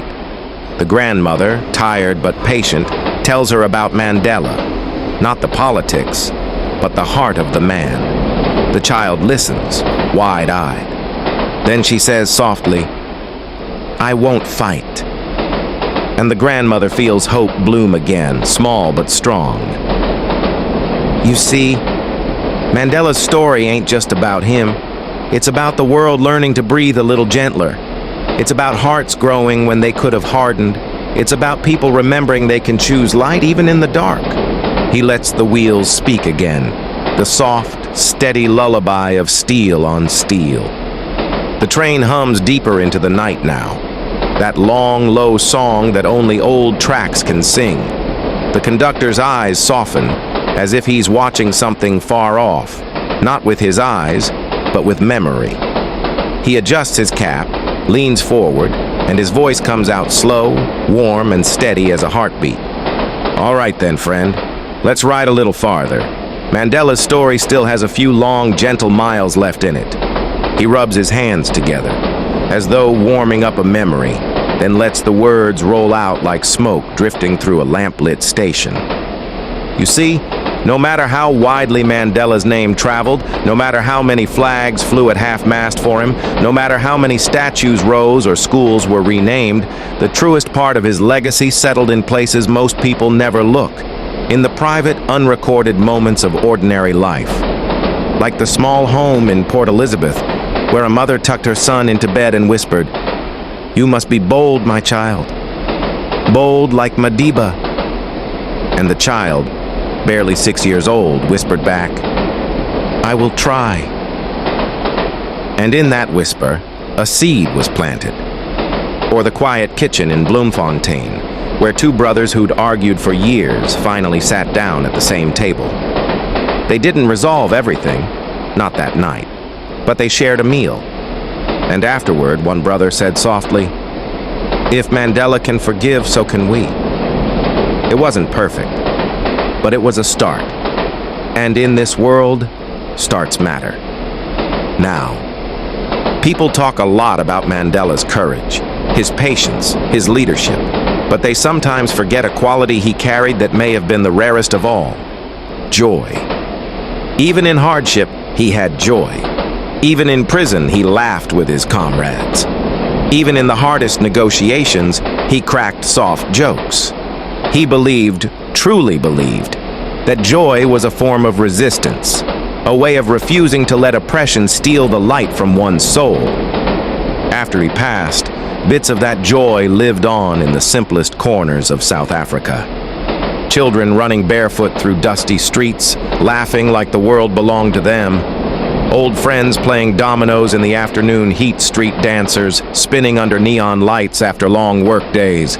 Families braaiing on Sundays, sharing food and stories under open skies. A grandmother humming old struggle songs as she hung laundry to dry. Each moment, small and fragile as a soap bubble, carried a piece of him. Even the land remembered him. There are days in the Eastern Cape, especially in late summer, when the wind moves through the grass in long, rolling waves.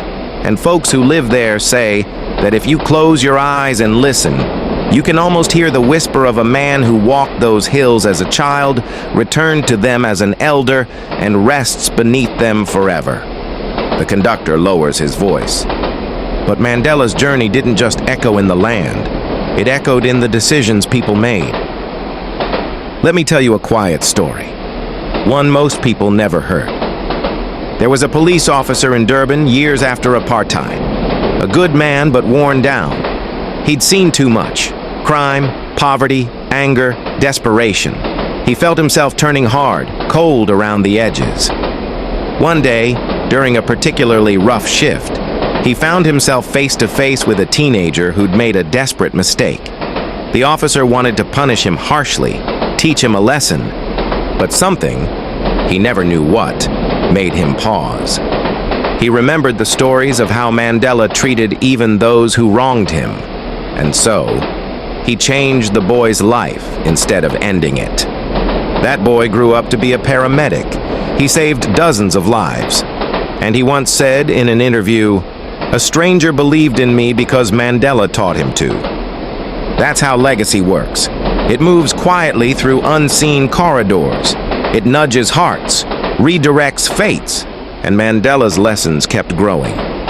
In offices, managers began leading differently, not with fear, but with patience.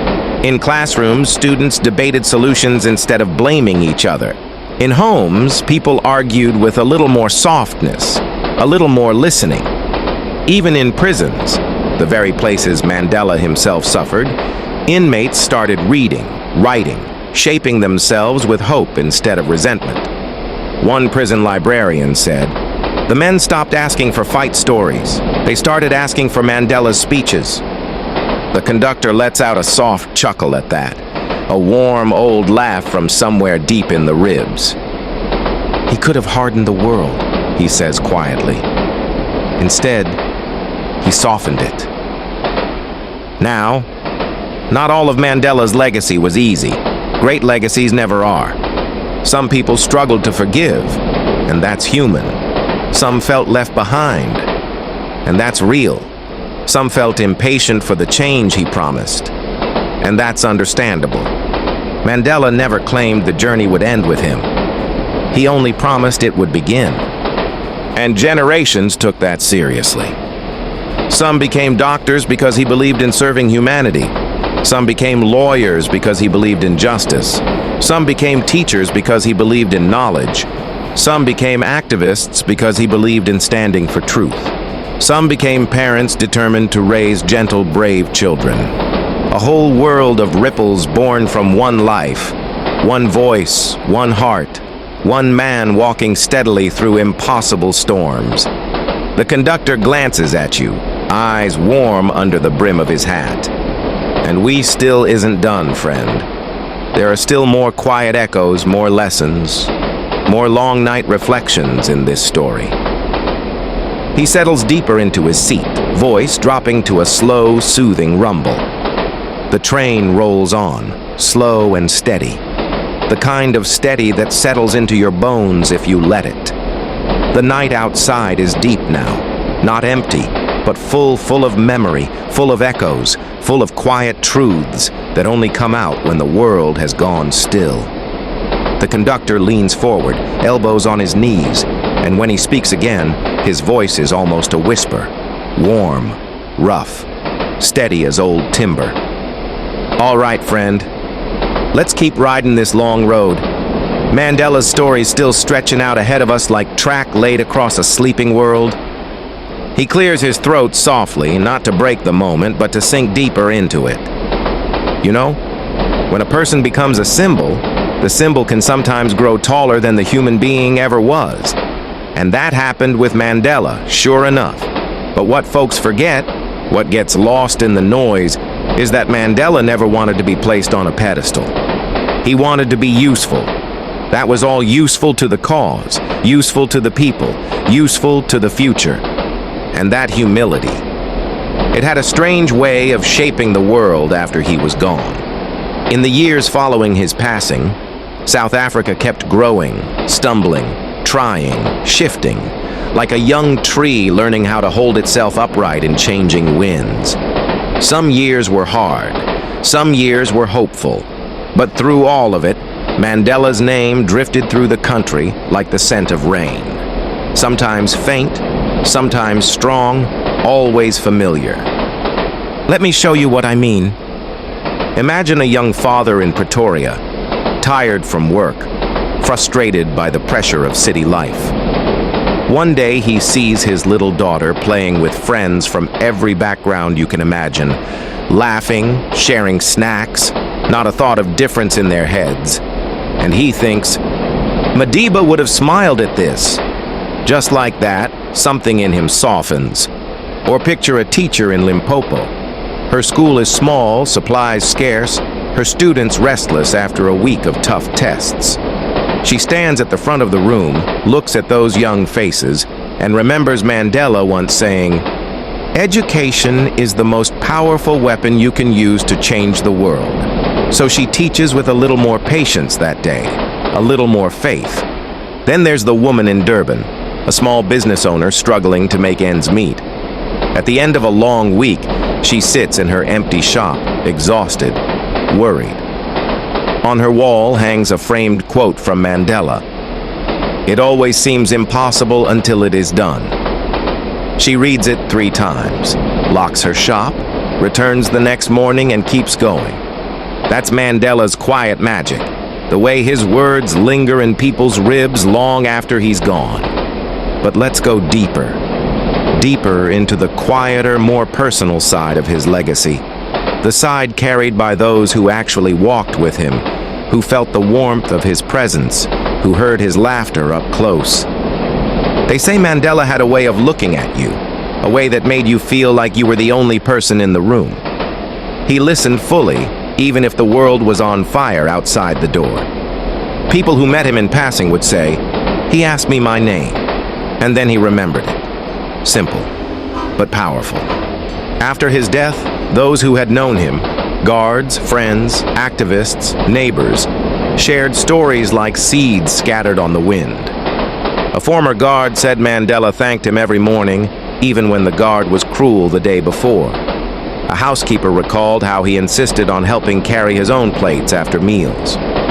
A gardener remembered how Mandela once stopped him just to ask how his daughter was doing in school. A bodyguard said Mandela apologized when he ran late, even though no one would dare expect that from him. Little moments, small gestures, but enough to build a portrait of a man who didn't let power rot his humility. And those stories spread into families, into classrooms, into workplaces, into churches and mosques and temples, into the minds of young people building their definitions of leadership. Some folks say Mandela changed South Africa. Others say he changed the world. But the conductor shakes his head slowly, voice lowering into the warm timbre of truth. He changed the way people think about what it means to be good. Not perfect, not flawless, not saintly, but good. Good in the way a man stands tall. Good in the way he forgives without forgetting. Good in the way he takes responsibility. Good in the way he keeps trying even when the world gives him reason not to. That's the kind of goodness people carry forward. There's a memory that often surfaces in the country on quiet nights. Not a grand political moment, not a speech, not a march. It's Mandela dancing. That little signature shuffle, shoulders bouncing, hands lightly raised, the smile wide and bright. Something pure, something joyful, something deeply human. People imitate it at parties, at weddings, at celebrations. Kids do it in playgrounds. Even politicians who disagree fiercely with each other will join in when someone starts the Madiba shuffle. Because it's not a dance, it's a reminder that freedom without joy is only half freedom. The conductor gazes out into the dark, his voice softening further. Mandela didn't just free a country, he taught it how to smile again. Now, there's still a long reflective stretch left, the part where his legacy travels into the hearts of the next generation, the ones who will carry it long after we're gone. But I'll hold that part for your next word. The train drifts into an even softer rhythm, almost weightless now, like it's gliding through memory instead of miles. The conductor settles deeper into his seat, eyes half closed, voice slipping into that warm, low register that sounds like it's been aged in oak and night air. You're still with me, he murmurs. Good. Mandela's road isn't done yet, not by a long stretch. He taps the wooden armrest twice, slow and gentle, like knocking on the door of an old memory. Let's move forward now, into the part of Mandela's story that doesn't often get told.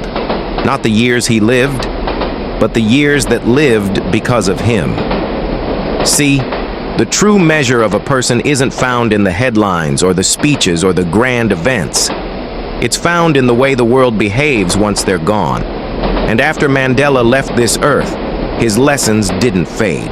If anything, they sharpened, like a lantern burning brighter in the dark. Let me show you how. One morning in Cape Town, not long after his passing, a teenager boarded a crowded minibus taxi. The crowd inside was restless, folks shoulder to shoulder, heat rising, tempers ready to spark. Then an argument broke out between two passengers. Voices rose. The air tightened. The teenager, barely 16, stood up and said, in a calm voice that didn't match his age, Hey, we're better than this. Madiba showed us how to be better than this." The bus went quiet. People breathed. The tension dissolved. One sentence from a child, fueled by a memory planted long before he was born. That's Mandela's work. Quiet, invisible transformations passed down like heirlooms of the heart. And it happened everywhere. In a small village near Mathatha, elders gathered once a year to tell stories to the children. Stories of courage, of history, of ancestors. After Mandela passed, they added a new ritual, lighting a single candle in the center of the room before the storytelling began. They called it the Madiba Flame, a symbol of wisdom that must never go out. In Johannesburg, street barbers set up little altars in their shops, pictures of Mandela taped next to mirrors, tucked between bottles of hair oil, surrounded by jokes and laughter. Men sat in the chairs and talked about life, about the cost of bread, about their families, about the news of the week. And at some point, without fail, someone would gesture toward Mandela's picture and say, he'd tell us to stay strong, and everyone would nod. In a school in Durban, students created a forgiveness corner, a small space with pillows where kids could sit and talk when they were upset with one another. They didn't call it the Mandela Corner, but everyone knew where the idea came from. Further north, in a small settlement far from the cities, a grandmother told her grandson, "Madiba is not gone. He just changed his home. He lives in every brave choice you make." The conductor lets out a tender chuckle, quiet, warm, like embers shifting in a fire. "Hey, now that there is truth wrapped in poetry," he says softly. And then there was Stellenbosch, a place with a complicated history, a place with old wounds and new hopes braided together. One autumn afternoon, students organized a poetry gathering. A circle on the grass under tall trees whose leaves dropped like golden notes. They shared poems about identity, justice, belonging. Near the end, a young white student stood and read a poem about Mandela. Her voice cracked halfway through, not from grief, but from awe. She ended with the line, "He didn't free my people or your people, he freed people." The circle fell quiet. Then someone began clapping, then another. And soon, students from every background stood together, not as one uniform mass, but as different strands finally choosing to weave into something whole. The conductor leans back, letting that moment echo. "That's the thing about Mandela," he says. "He didn't ask folks to be the same. He asked them to be together." Now, as the years rolled on, the next generation, the children born after Mandela's presidency, the ones who never saw the struggle, never tasted apartheid, never held their breath waiting for change, grew up in a world shaped by the doors he opened. But they had their own burdens, their own questions, their own storms to walk through. Some grew frustrated, wondering why the country still struggled, why inequality still ran deep, why the wounds of the past still cast long shadows. Mandela saw this coming long before they did. He knew freedom wasn't a switch. It was a sunrise, slow, messy, glorious in parts, clouded in others. But the youth, they didn't sit idle. A group of university students in Johannesburg launched a leadership program inspired by Mandela's prison studies, using discipline, patience, reading, and critical thinking as tools for empowerment. A group of entrepreneurs in Cape Town started a program called Shack to Startup, transforming informal settlement workshops into entrepreneurial training hubs. And they cited Mandela's belief that poverty is not natural as their motivation. In the rural Northern Cape, young activists walked from village to village teaching people how to vote because they believed democracy was not a gift. It was a muscle. And then there was a boy, small with curious eyes, who saw his mother cry during a political argument on the radio. He went outside, picked a wildflower, came back in and said, "Mommy, Madiba said we must talk soft." She cried harder, but differently. The conductor's voice tightens for a moment, not with sadness, but with reverence.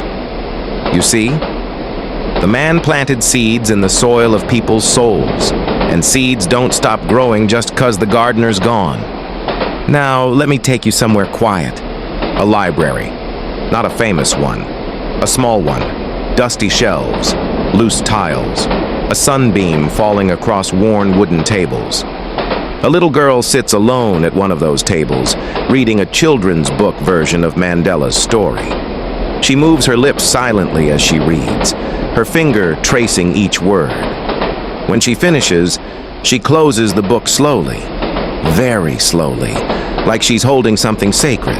She tells the librarian, "I want to be brave like him, but also gentle." And the librarian, an old woman with silver hair and a face carved by decades of life, kneels beside her and says, "That's all he ever wanted, that you become your own kind of good." The conductor exhales, long and soft. That, my friend, that's how legends live on. Not in stone, not in speeches, but in children whispering to themselves who they hope to grow into. Outside, the moon hangs low, the land sliding past in shades of blue and shadow. The train hums deeper, almost sinking into the night rather than moving through it. The conductor shifts his weight slowly, like an old tree settling in a gentle wind. His voice returns soft as worn velvet, steady as the rails under us. "All right then, friend. If you're still riding with me, we'll keep driving this long memory train forward. Mandela's story still has quiet corners we ain't stepped into." He looks out the window, although there's nothing to see but darkness and the faint ghost of our reflection. And you can almost feel him remembering, not from books, but from the old deep place where wisdom sleeps. Now, every generation that came after Mandela had to wrestle with a question that seems simple, but ain't simple at all. How do you live up to a legacy that big? How do you follow a man whose footsteps feel like they were carved in stone? Some young South Africans felt inspired. Some felt pressured. Some felt lost. Some felt determined to walk their own path. But all of them, whether they admitted it or not, carried Mandela's name like a soft weight on the inside of their ribs. Let me show you how that looked. There was a young woman in Johannesburg. Her name was Thando. She grew up in a tough neighborhood where opportunities were thin and hope came in small doses. But she studied hard, worked harder, and eventually earned a scholarship to study abroad. On the night before she left South Africa, she stood in her grandmother's yard under a cold, bright moon. Her grandmother, tiny, wrinkled, wise, held her hand and said, "Remember, my child, you are walking on a road Madiba helped clear. Walk it with grace." And Thando whispered, "I'll try, Gogo. I'll try." She left. She studied. She became an engineer. And she came back, not to escape hardship, but to help rebuild the very neighborhood that raised her. That's Mandela's legacy right there. Not loud, not grand, but living. Now come with me further north, to Limpopo. There was a young man named Kabalo who struggled in school, not because he wasn't bright, but because life hit him hard. His father passed young, his mother worked long hours, and Kabalo nearly slipped through the cracks. One day his teacher pulled him aside and said, "Mandela didn't let hardship decide who he was. Don't you let it decide who you are." Kabalo didn't change overnight, but he changed, little by little. Day by day, he became a teacher himself, returning to the same school that almost lost him. And every time a student got discouraged, He told them the same words someone once told him. Mandela lived through Cabello too. The conductor nods at that thought, his voice stretching into something deeper.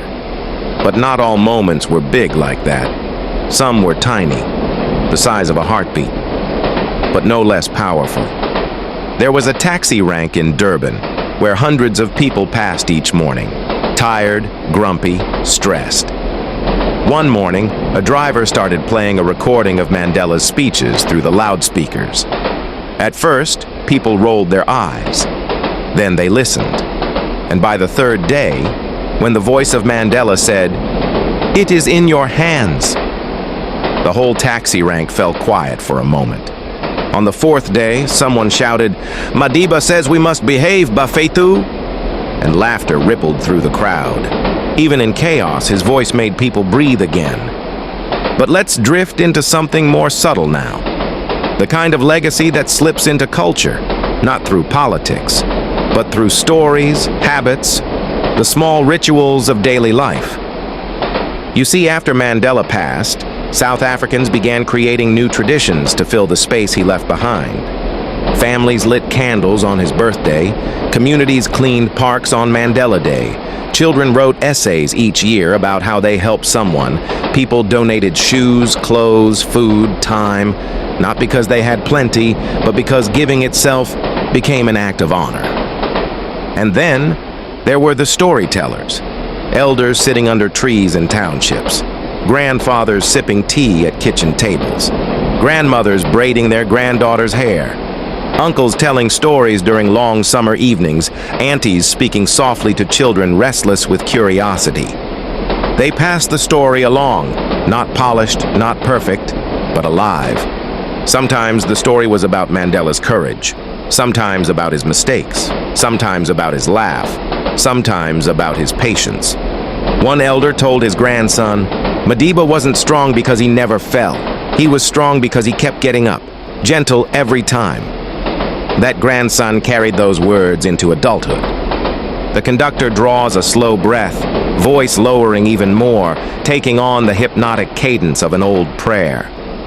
And now, let me take you to something tender, something that lives in the quiet of the night, the kind of quiet we're sailing through right now. In the first few years after his passing, South Africans said they could feel Mandela's absence like a sudden chill in the air. It showed up in strange ways: empty chairs at community meetings, a missing presence in national debates, a silence where once there was steady moral gravity. But over time, strangely, softly, the absence changed shape. It became a presence, not loud, not dramatic, more like a light behind you that helps you see your own shadow clearer, a reminder, a steadying hand, a whisper saying, "You know the right thing. Do it." In homes across the country, people began asking themselves during difficult choices, what would Madiba want from us right now? Not as obedience, but as aspiration. Some days they lived up to it. Some days they didn't. But the question itself kept the country moving. The conductor lifts his eyes, voice softer than ever. That's the thing about a life like Mandela's. It doesn't die. It disperses. It settles into millions of hearts like dust from a long, holy journey. Outside, the night thickens, gentle, endless. There's still more, the conductor adds. A long stretch of reflection, a long stretch of soul. He nods forward, offering the next mile of story like an open palm. The train glides deeper into the night, not faster, not slower, just steady, unhurried, like it knows this story isn't one to rush. The conductor shifts in his seat, the leather creaking softly beneath him. His breath escapes in a slow hum, almost like a lullaby from another lifetime. Then his voice rises again, deep, warm, threaded with the weight of memory. "All right, friend, lean in. Mandela's road stretches on." He taps the window lightly with a knuckle, as if signaling to the darkness that we're about to enter another chamber of the past. One that breathes softer, one that lives deeper. Now, in the years after Mandela returned to the earth, something interesting began to happen across South Africa and far beyond it. His life, all the fire, all the patience, all the scars, all the glory, began to settle into a kind of collective wisdom, not taught in classrooms only, not held in museums only, but carried quietly inside people. A living wisdom, a shared memory, a guiding compass tucked into everyday lives. Let me show you how that looked in places you might not expect. There was a bakery in the Western Cape, a tiny shop squeezed between two hardware stores. The owner was a soft-spoken woman who wore flour like another layer of skin. After Mandela's passing, she started giving away fresh bread to schoolchildren every Friday. Not because she was wealthy, not because she was instructed, but because one of Mandela's lines, "There can be no keener revelation of a society's soul than the way in which it treats its children," lived inside her. She said, "If Madiba cared for the children, then I can care for these ones." The children called it Madiba bread. No charge, just kindness kneaded into dough. Now shift your eyes to a farm outside Kimberley. An old farmer, one who grew up on the other side of apartheid's line, used to keep to himself, wary of the changing South Africa, nervous of what he didn't understand. But after Mandela passed, something inside him loosened. He hired 3 young men from the nearby township, not just as laborers, as trainees. He said, "If Mandela could sit with his enemies, I can sit with my neighbors." Years later, one of those young men inherited a portion of that farm, the first in his family to ever own land. That's a Mandela echo, not loud, not public, but world-changing all the same. And then there was Eldoret in Kenya, far from Robben Island, far from Soweto, far from the rolling green hills of Qunu. There, a marathon runner wore Mandela's name on the inside of his wrist. Not a tattoo, just ink he reapplied before every race. When asked why, he said, "Mandela teaches me to run with purpose, not speed." He won medals, dedicated each one not to victory, but to perseverance. Elsewhere, in Mumbai, in Buenos Aires, in Oslo, in Seoul, people read Mandela's speeches on buses, trains, park benches, tracing the lines with their eyes, breathing a little steadier afterward. His words became a kind of medicine, not curing pain, but easing it, steadying the pulse. The conductor smiles at that thought, a soft, knowing smile. "There ain't many men whose words feel like a warm hand on your back," he says quietly. But Madiba, he had that gift. Now, we've talked a lot about how Mandela lived in people. But there's another place, a quieter, almost hidden place, where he lived on even more powerfully, in the choices people made when nobody was watching. A nurse in Johannesburg who stayed an extra hour at work just to comfort a lonely elder. A mechanic in Pretoria who fixed a stranger's punctured tire and refused payment. A student in Port Elizabeth who stepped between 2 classmates to stop a fight. A mother in Soweto who invited her grieving neighbor for dinner even though she had very little to spare.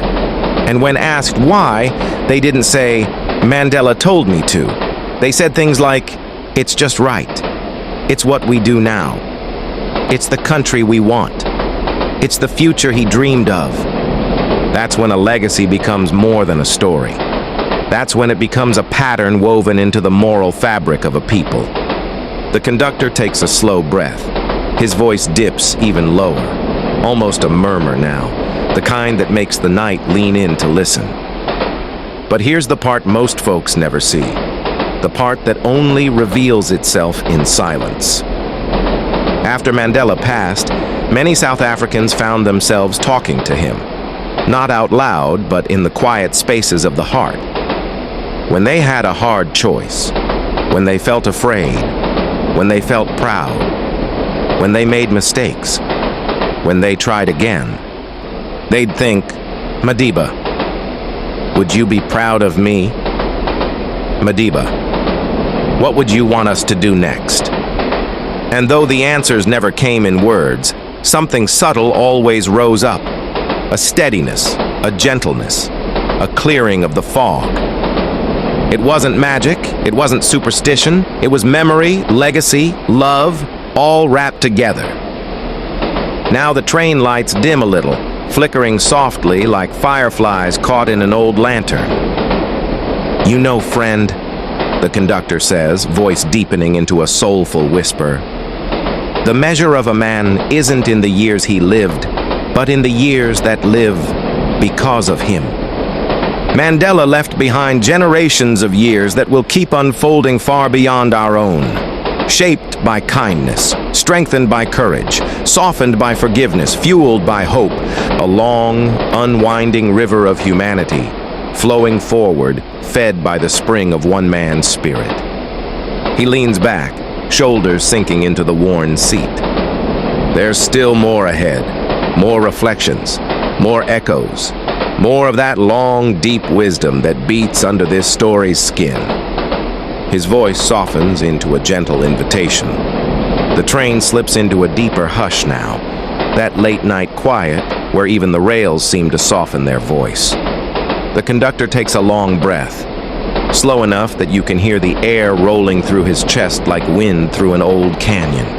When he speaks again, the words come out low, warm, and unhurried, a living heartbeat wrapped in sound.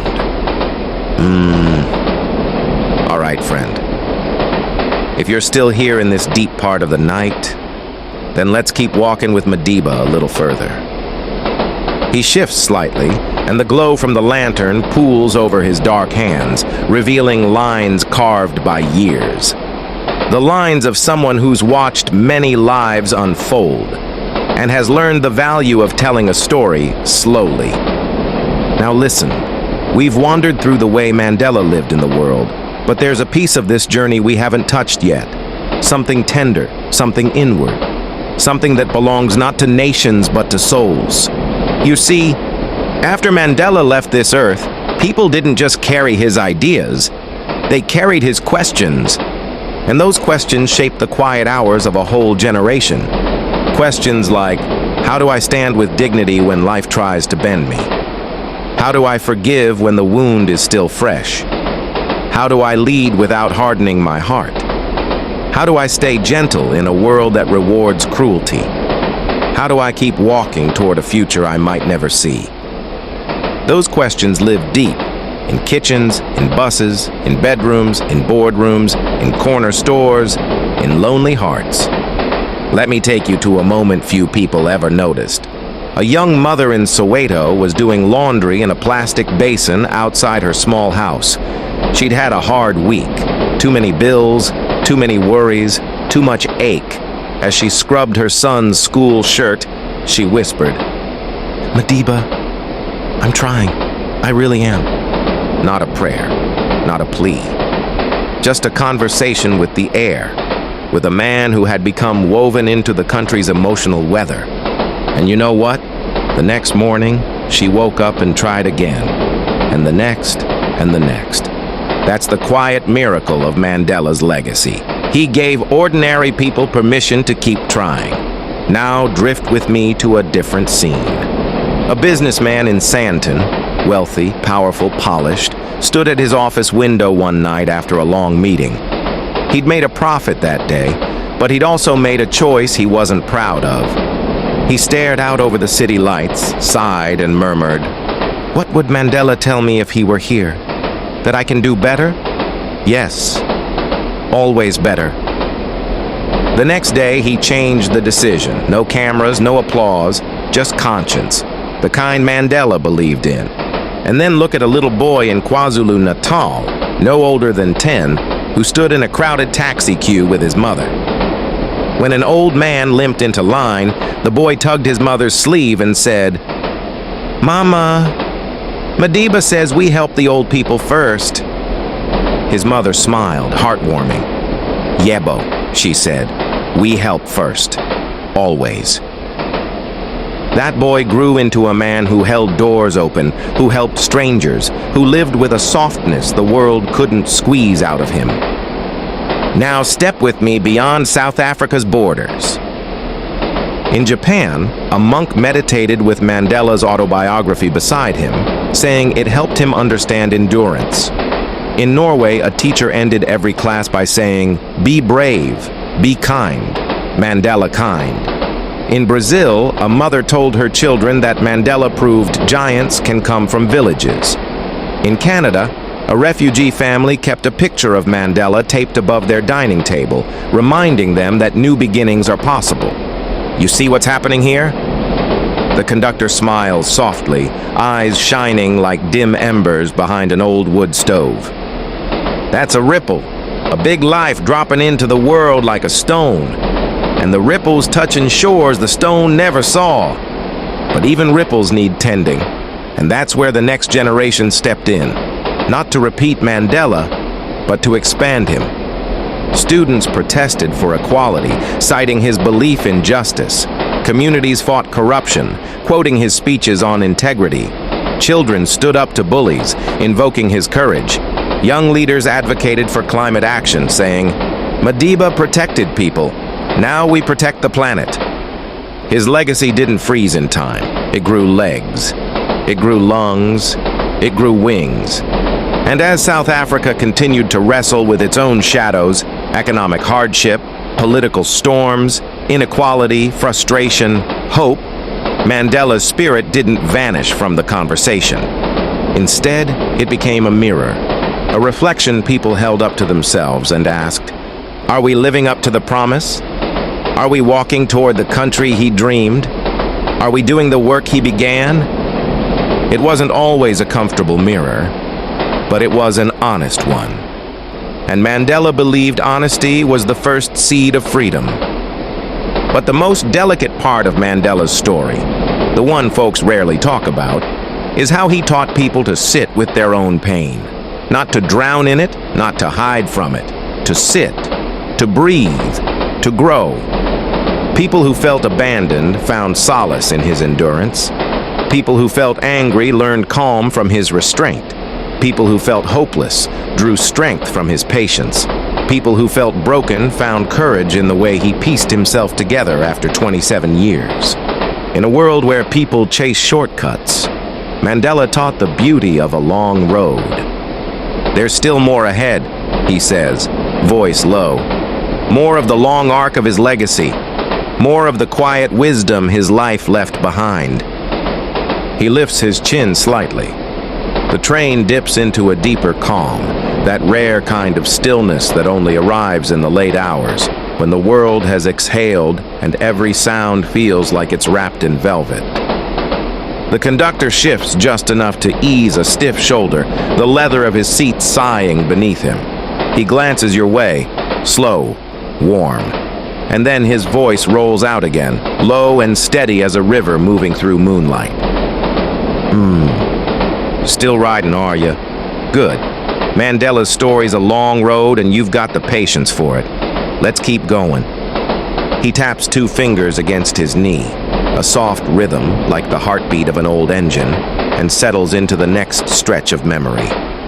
Now, in the years after Mandela left this earth, something subtle, almost sacred, began to unfold. People started to see him not just as a historical figure, not just as a political leader, but as a kind of moral ancestor, a guide whose footsteps didn't end with his death, but instead faded into a path others could follow. And it showed up in the strangest places. Let me take you out to a remote stretch of the Qunu, that vast, quiet desert where time moves slower and the skies feel big enough to carry a whole universe. There, a shepherd once told a traveler, "I never met Mandela, but when I walk alone with my goats, I think of him. I think, how would a good man walk today? And then I walk that way." Simple words, but a whole philosophy hidden inside them. Now shift with me to a township outside Bloemfontein, noisy, lively, full of energy. Kids play soccer in the dusty streets, their laughter echoing off tin roofs. One day, 2 boys fight, sharp fists, sharp tempers, sharp words. A neighbor steps outside, raises a hand and says, "Hoi! Madiba didn't fight his own people. Talk! And just like that, shoulders lower, jaws unclench, the boys mutter apologies they don't fully mean yet. But they mean them enough. That's a Mandela echo. But the conductor leans closer, his voice dropping into something softer. The tone of a man who's about to reveal a truth wrapped in sorrow. Now listen close. Here's the thing most folks don't like to talk about. Mandela's legacy didn't just inspire people, it challenged them. Because living in the shadow of a giant, that ain't easy. Leaders felt it first. Every president who came after him walked into office knowing they were stepping into footprints too large for any human being to fill. Some tried, some stumbled, some carried pieces of his light, others drifted into their own shadows. And the people, sometimes felt frustrated.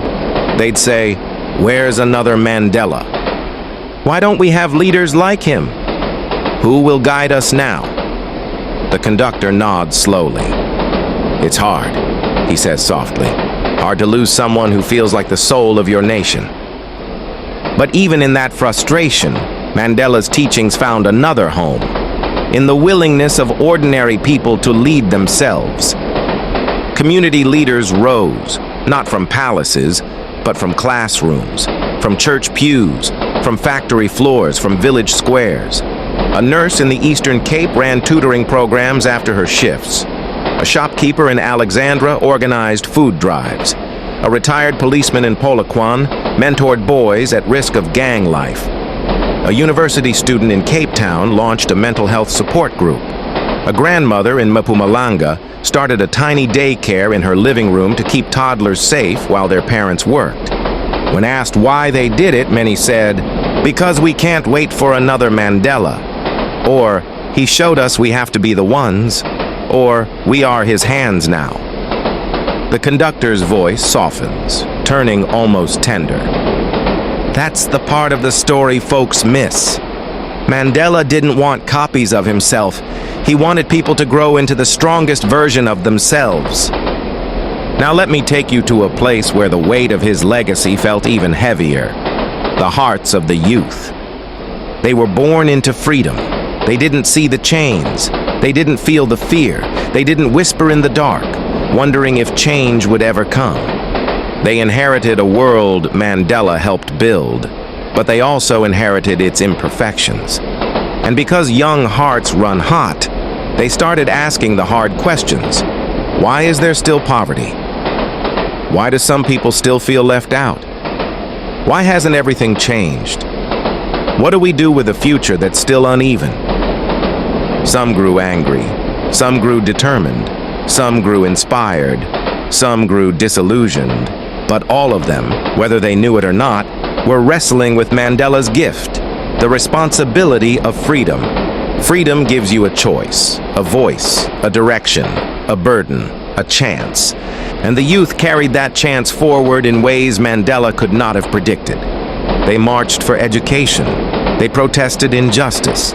They built apps and tech companies. They formed art collectives. They wrote poetry and music that carried the pulse of their own era.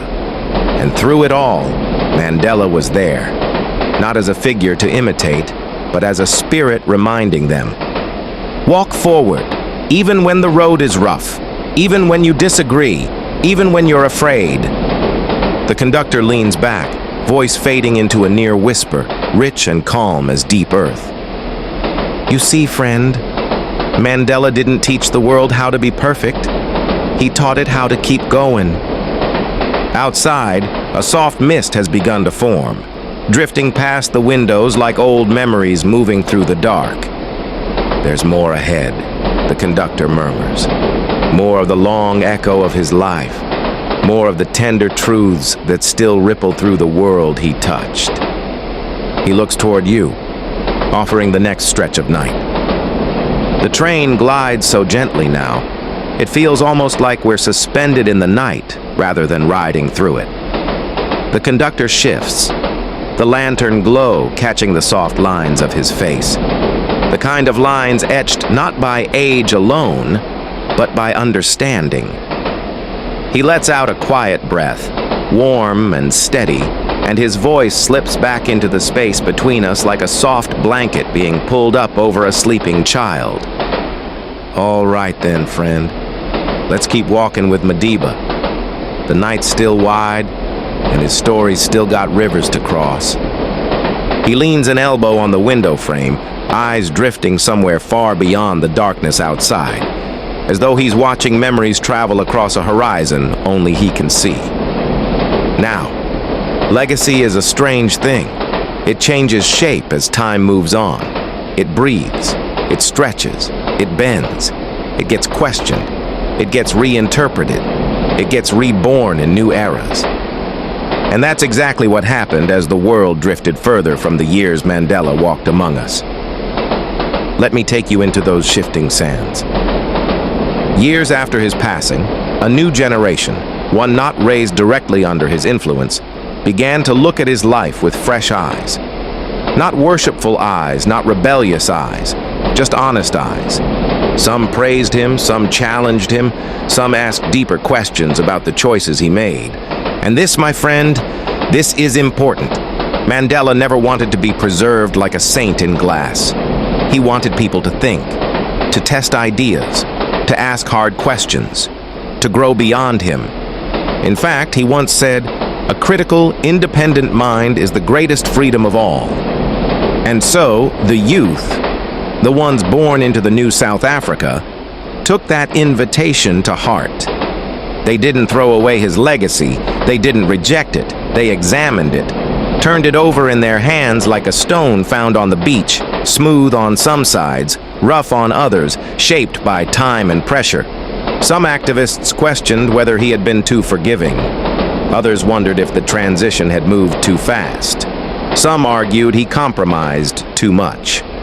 Others said he compromised just enough to prevent civil war. The conductor nods slowly. "That's the thing about a great man," he says softly. "His shadow gives you shade, but it also makes you ask who you want to be when you step out of it." And step out of it they did. Young people began shaping a new version of South African identity, one rooted in Mandela's values but adapted to modern pains. They built movements calling for equal education. They challenged corruption. They uplifted LGBTQ+ rights. They fought against gender-based violence. They confronted lingering inequalities. They used social media as their megaphone. They used art as their protest. They used unity as their fuel. And in all that fire and courage, people would sometimes say, this generation has its own kind of Mandela. Not a single person, but a collective force. A spirit of change that Mandela himself ignited, not to contain, but to unleash. Now let's step into a home on a quiet street in Gqeberha, a Sunday evening.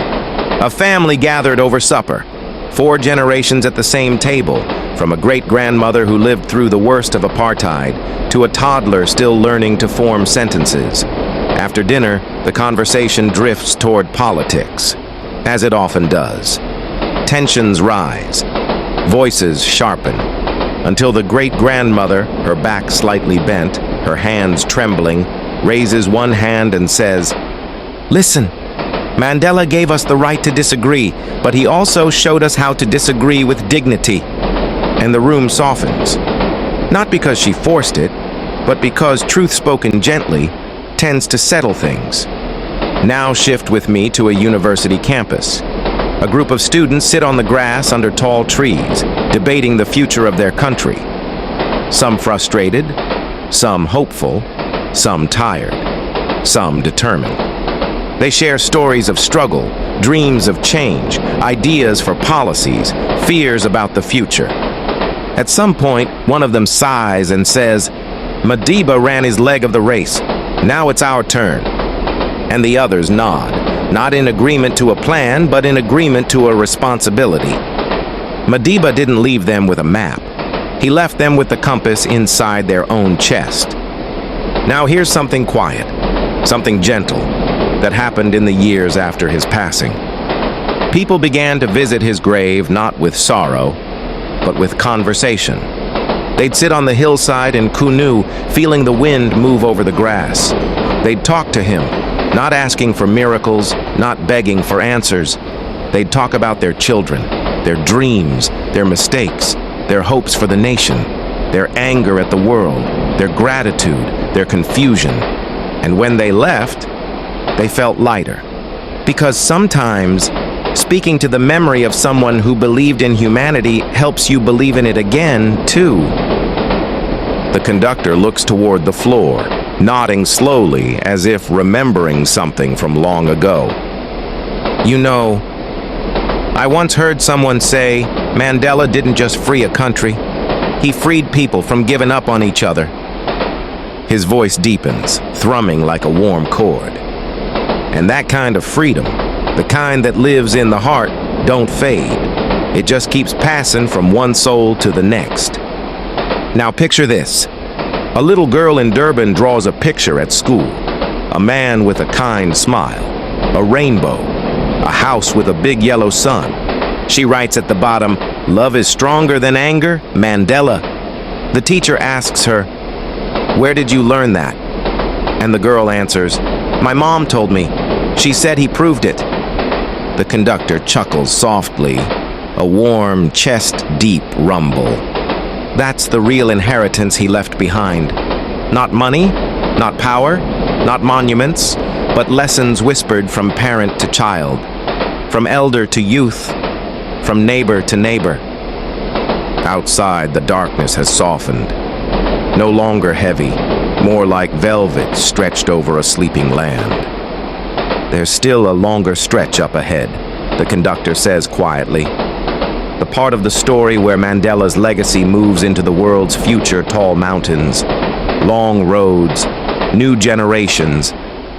He lifts his chin, offering the next piece of the journey.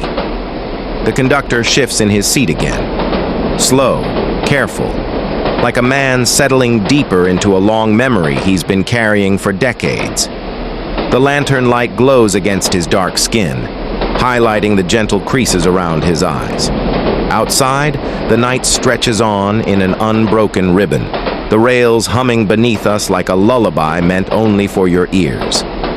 He inhales, lets the breath roll out long and warm, and his voice returns, deep as midnight water.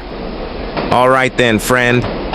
You're walking this whole road with me, so let's keep going. Mandela's story still has valleys to cross, and a sunrise we ain't touched yet." He rests an elbow on the windowsill, and for a moment, the only sound is the rhythmic clatter of the train slipping through the dark.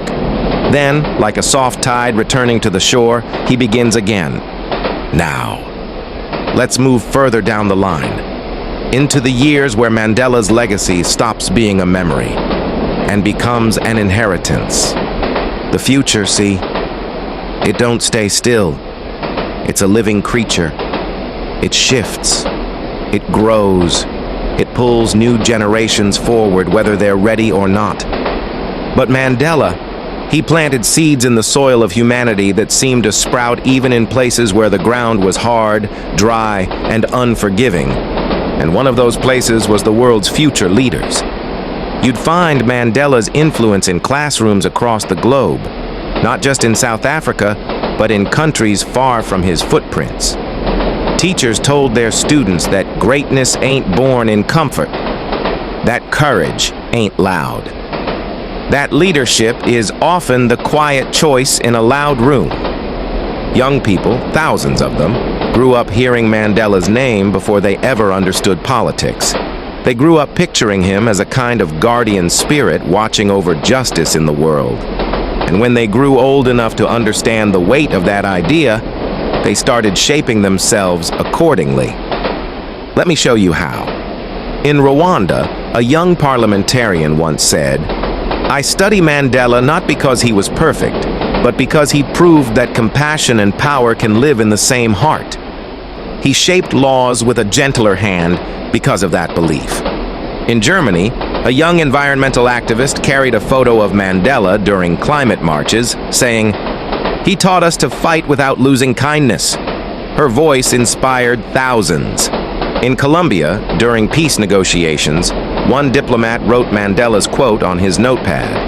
May your choices reflect your hopes, not your fears. He repeated it silently whenever tempers rose. That's the Mandela thread, woven through nations like a golden stitch pulling torn fabric back together. But the conductor's voice grows more serious now. Lower, slower.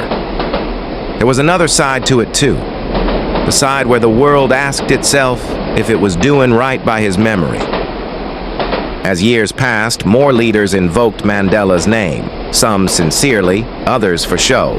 It became a test of integrity. A mirror held up to governments, a question whispered in the halls of power. Are you leading with the courage he had? Are you serving with the humility he showed? Are you building unity or breaking it? Some nations rose to that challenge. Some failed it. Some are still trying. But Mandela's story didn't bend under those pressures. It grew sharper, more instructive, more essential. Because the world discovered something. Mandela wasn't a blueprint for perfect leadership. He was a blueprint for moral leadership. And those are two very different things. The conductor's hands rest on his knees now, fingers spread wide, as if holding something heavy but precious. Mandela showed that leadership ain't about being the strongest man in the room. It's about being the most grounded. Now let me take you to a moment. Quiet, small, but powerful. In the years after his passing, a young diplomat from South America visited Robben Island. He stood in Mandela's cell, that tiny, cramped space barely big enough for a man to stretch his arms. He stared at the little mat on the floor, the bucket, the barred window that let in a slice of the world, but not enough. And he whispered to himself, if he could walk out of here with a forgiving heart, then the rest of us have no excuse. He returned home a changed man, helped mend political divisions in his city, introduced reforms that prioritized the poor, and every year, on July 18th, he lit a candle in his office and sat silently for 27 minutes. One for each year Mandela lost, that the world gained back in wisdom. But Mandela's legacy didn't only shape the future through leaders or movements, it shaped everyday courage, the kind that never makes the news. A teenage girl in Johannesburg confronted a boy who was bullying her friend, shaking, terrified, but firm. She later said, I remembered Mandela said courage isn't the absence of fear, it's acting while you're afraid. A man in Cape Town helped a stranded stranger on the highway saying, we don't turn away, not in Madiba's country. He didn't want credit, he just wanted peace. A grandmother in Nairobi told her grandson, be patient. Even Mandela had to wait. A doctor in Cairo kept Mandela's photo in his office to remind himself that compassion is not a weakness in medicine. It is the spine of it. A poet in Morocco wrote, Mandela taught us to hold our pain like a lantern, not a weapon. A schoolboy in Lagos recited Mandela's prison stories for a class project. And afterward, he told his mother, I want to be the kind of man who helps people, even when he's tired. She cried, softly, proudly. The conductor nods, his voice almost a hum now. That's what happens when a man lives with his whole heart. His heartbeat keeps echoing long after his body's gone. And now, we're reaching a special stretch of Mandela's legacy, the part where his story passes fully into the hands of a generation he never met, but somehow understood. A generation born after smartphones, born after the internet, born after borders became softer and voices louder, born into a world Mandela dreamed of, global, connected, fragile, beautiful. And what did they do? They turned his memory into a movement for kindness. They used his quotes in campaigns for mental health. They used his smile in posters about ending violence. They used his prison number in art installations about justice. They turned his teachings into youth seminars, leadership summits, global forums. And slowly, steadily, quietly, Mandela's life became a story not of the past, but of possibility. A story that told a restless generation, you don't have to be perfect to change the world. You just have to be willing. Outside the window, dawn is still far away, but the sky seems to lighten, just a shade, as though the universe itself is listening. The conductor folds his hands, his voice a warm whisper. If you're ready, friend, we can keep going deeper still. There's a whole stretch of future left in this story. A sunrise only Mandela's spirit could paint. He nods softly. The train settles into an even gentler sway. That deep night rhythm, where the whole world feels like it's rocking you to sleep. The conductor shifts his weight, slow and deliberate, like a man who knows every creak in this old carriage by heart. He takes in a breath, low, steady, and when he lets it out, his voice returns softer than before, but deeper too. Like the story itself is aging as it's told, becoming richer with every mile. All right, friend, he murmurs, eyes half closed. You're riding all the way.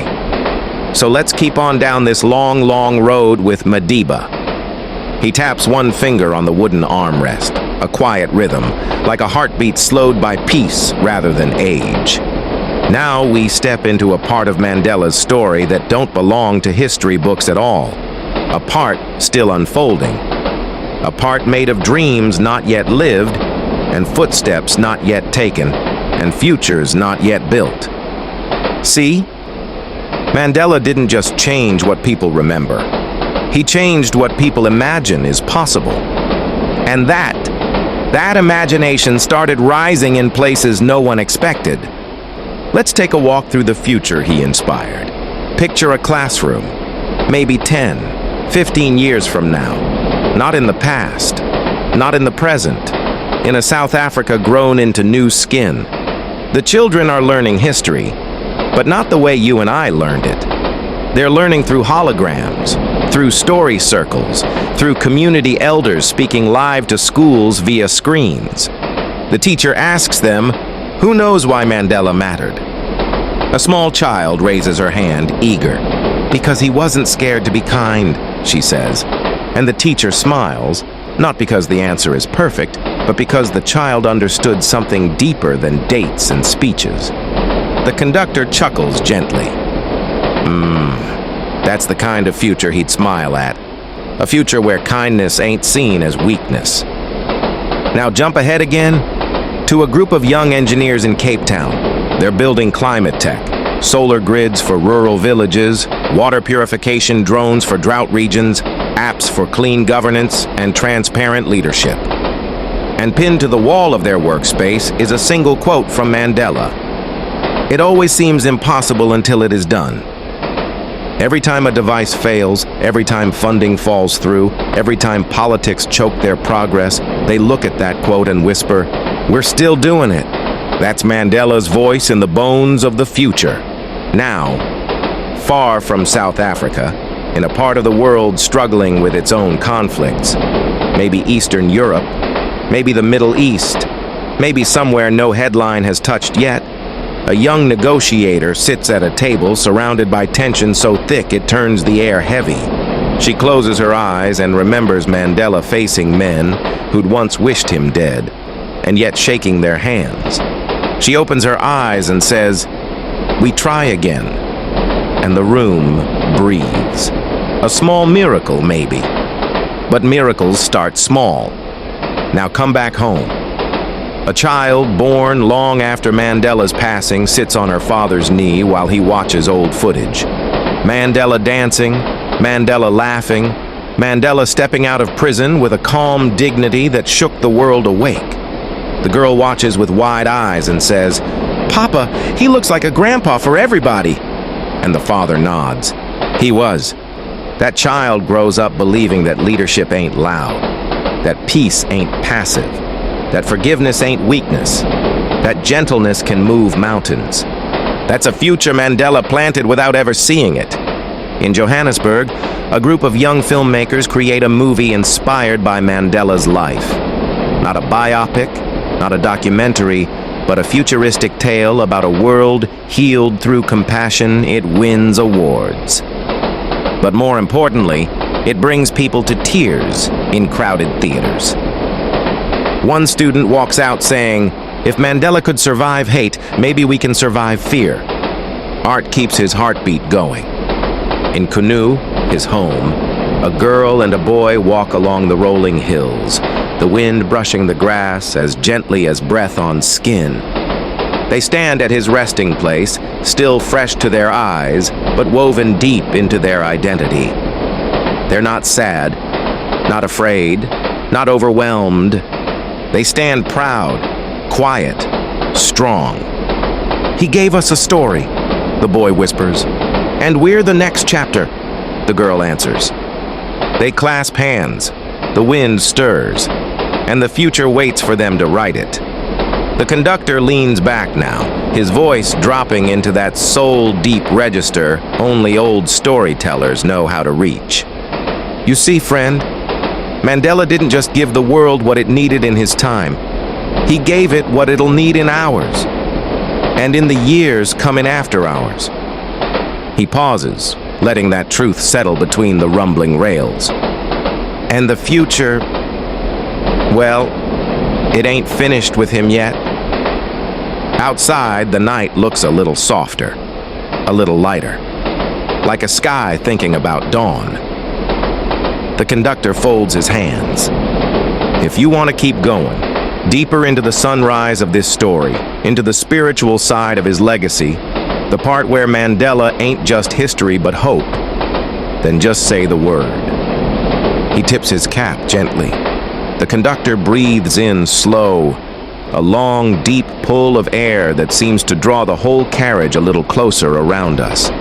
The lantern flickers, the shadows stretch, and the old man settles himself, leaning forward with both hands draped over his knees.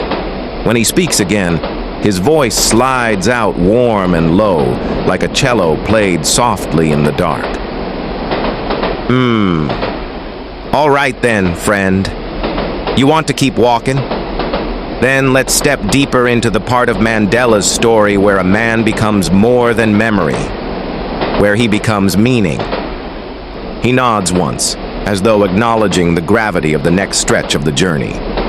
See, when a great soul leaves the earth, the body goes back to dust. But the spirit lingers. Not like a ghost, not like a shadow, not like superstition. No, it lingers the way warmth lingers in a room after the fire fades. The way light clings to the horizon even after the sun has set. The way a loved one's laughter stays in your bones long after they're gone. Mandela's spirit lived on in that exact way, and people felt it deeply, quietly, in the hidden corners of their lives. Let me take you into those corners. In a village outside Mathatha, there was a widower, tall, stoic, respected, but broken in ways he didn't show. His wife had passed, his children moved away, and loneliness hung around his home like a heavy coat. One night, sitting alone with a cracked mug of tea, he whispered, "Madiba, I don't know how to keep going." He didn't expect an answer, but something happened inside him. A small stirring, a soft warmth, like someone had placed a hand on his shoulder. So he stood up, walked outside, looked at the stars, and said, "I'll try." The next morning, he visited a neighbor who was struggling, fixed a leaking pipe, shared a meal, listened. Slowly, day by day, he mended others, and through that, he mended himself. That's Mandela's spirit moving through grief. Now shift to Cape Town. Late afternoon, wind rattling the windows. A young mother stands in her small kitchen, overwhelmed by life. Bills, work, exhaustion, a crying baby. She feels herself breaking. Her grandmother once told her, "When you feel overwhelmed, act the way Mandela walked, slow, steady, step by step."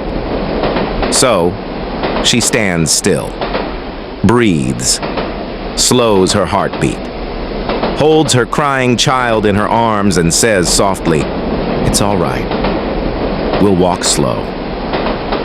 And the storm, both inside and outside, softens. That's Mandela's spirit guiding patience. One night on a busy Johannesburg street, a man witnesses an argument between two strangers that's seconds away from violence. He's afraid.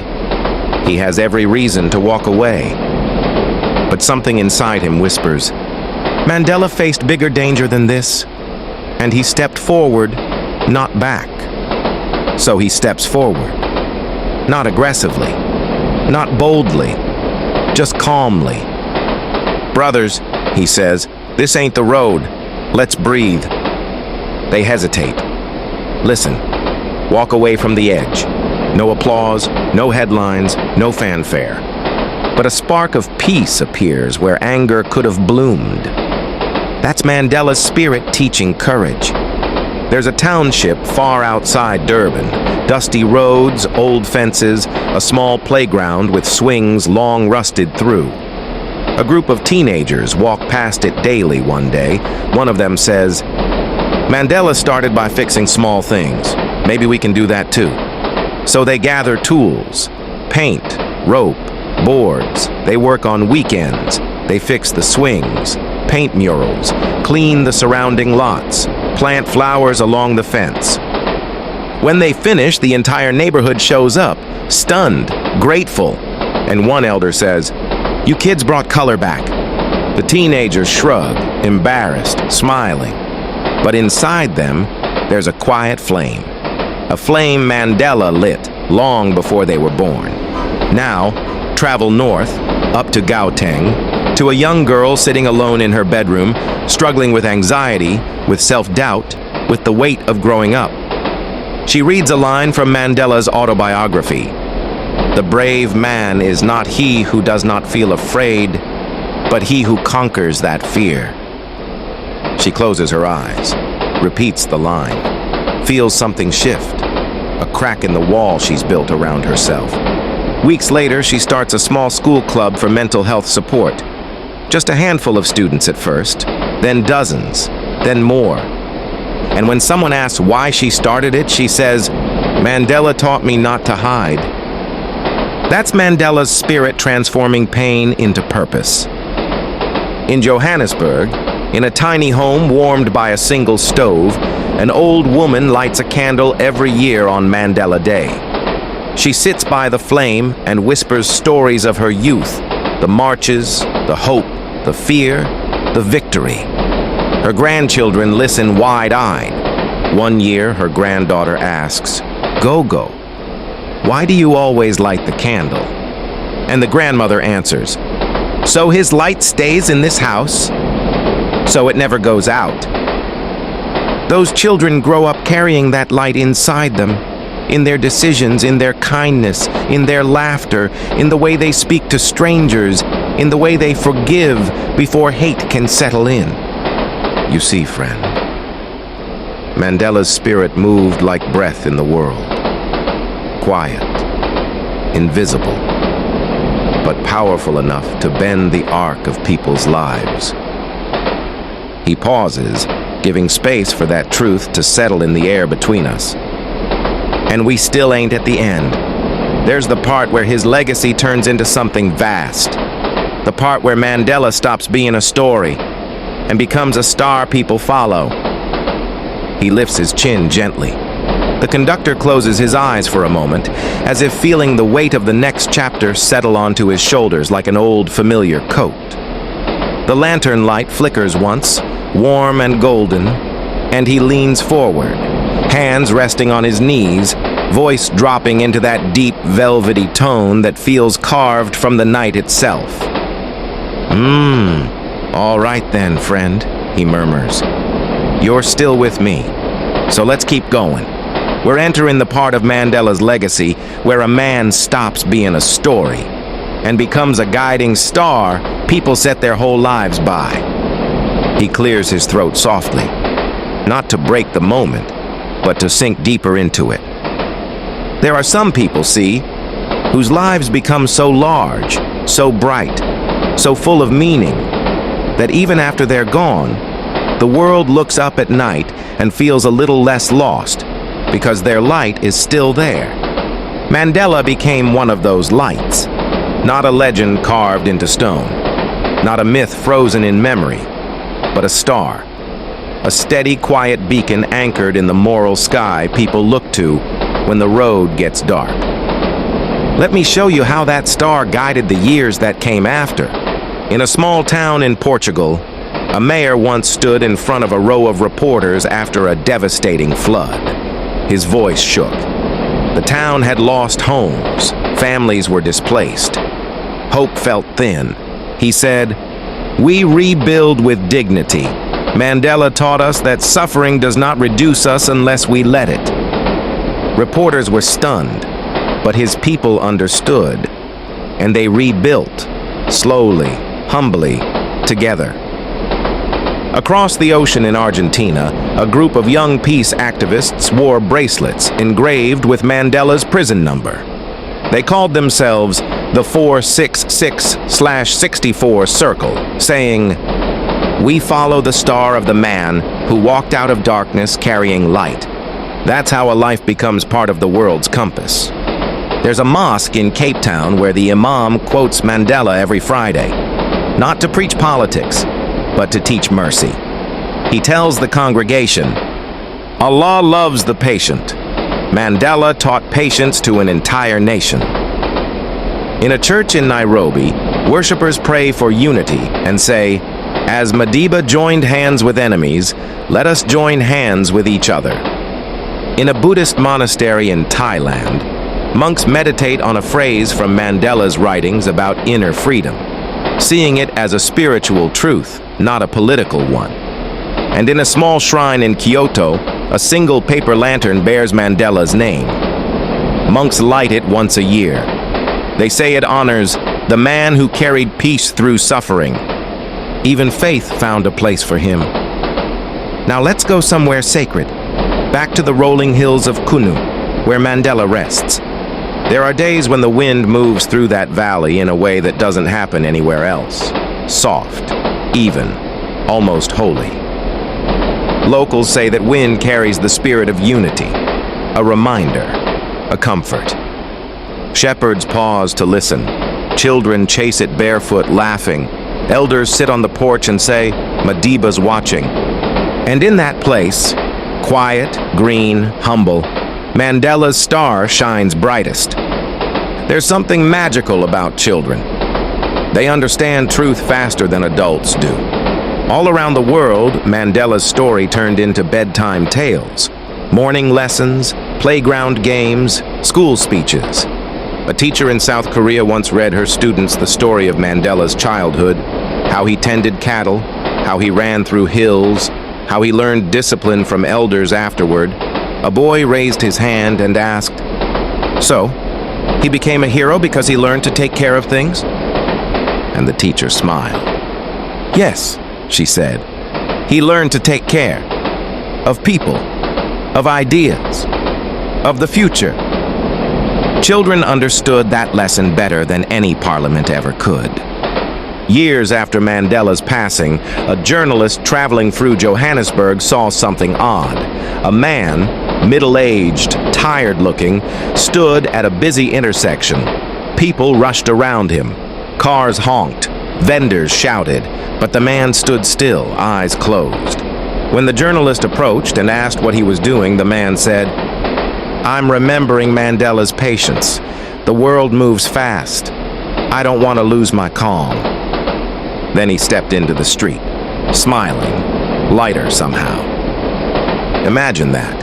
A man remembering patience on a street corner because Mandela once chose calm over chaos. That's a star guiding someone through their day. There was a woman in Eastern Europe. Her family had suffered through conflict, through discrimination, through years of bitterness. One day she came across Mandela's autobiography. She read it slowly, over months, marking sections in red pencil. When she finished, she closed the book and whispered, "I can let this hatred go." And she did. Bit by bit, year by year, she set it down. She later said, "I did not learn peace from my life. I learned it from his." Mandela's star guided her away from bitterness. In a tiny home in Cairo, a father taught his son, "Real strength isn't how loud you shout. Real strength is how gently you speak when you're angry." The boy nodded. Then he asked, "Did Mandela speak gently?" And the father smiled softly. That's why the world listened. The conductor closes his eyes now, as if letting these scenes wash over him. When he opens them again, they're glistening with something tender. Not sadness, but gratitude. "You see, friend," he says, voice hushed, "there are people the world forgets in a generation, and then there are people who become part of the sky." He taps his chest gently. Mandela became part of our night sky, a star we follow when the world grows dark. The train glides on, steady and sure. And we ain't done yet. There's one last great stretch left, the part where Mandela's legacy becomes not just a star, but a promise carried into the far future. He leans back. The conductor sinks deeper into his seat, like a man preparing to open the very last drawer of a long, sacred memory. Outside, the world is still wrapped in darkness, but it's not the same darkness we began with. This one feels softer, warmer, like the first subtle shift of night preparing to surrender to dawn. He rubs a thumb slowly over the edge of the armrest, then lifts his gaze and speaks, voice low, resonant, steady as a long old hymn humming through the bones of the earth. All right, friend.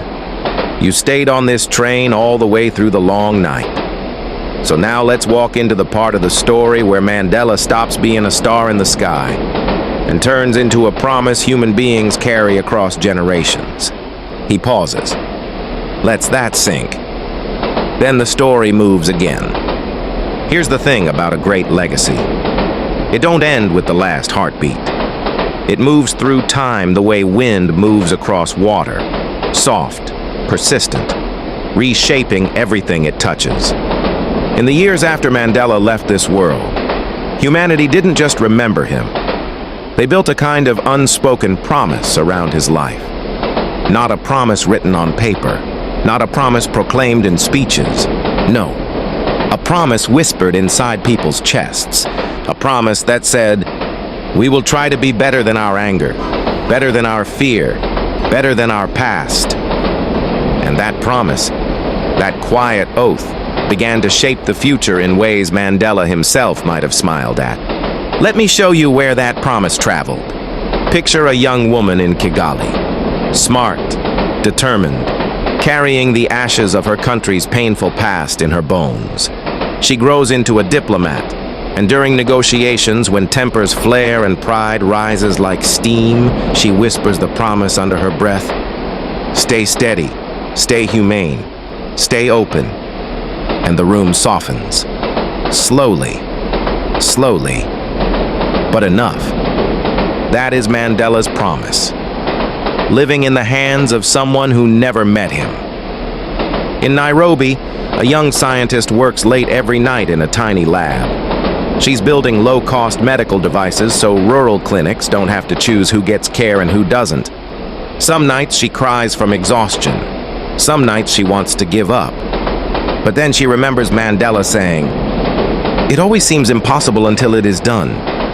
So she wipes her tears, adjusts her microscope, keeps building. Her inventions save lives years later. That is Mandela's promise, turning doubt into perseverance.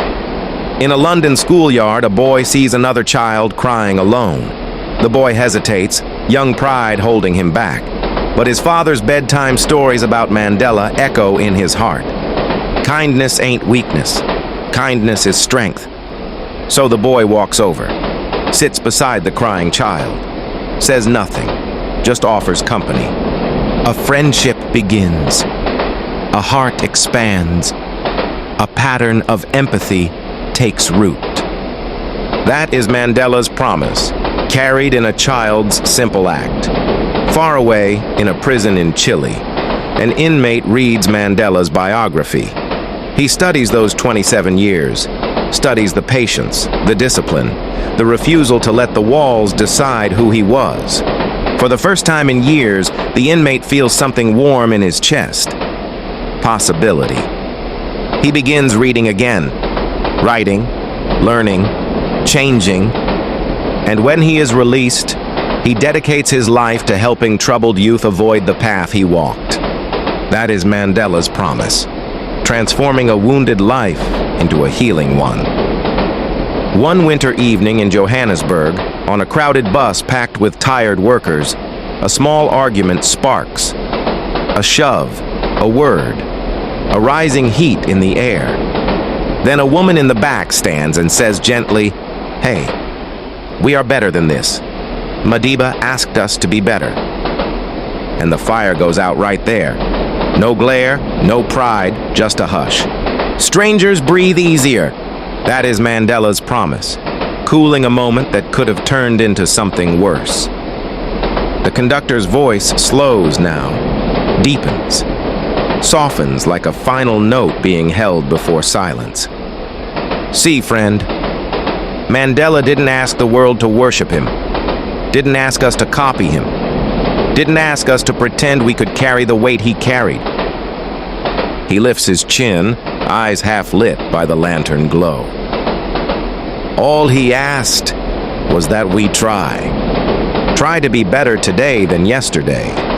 Try to see the humanity in others. Try to walk forward even when the road cuts your feet.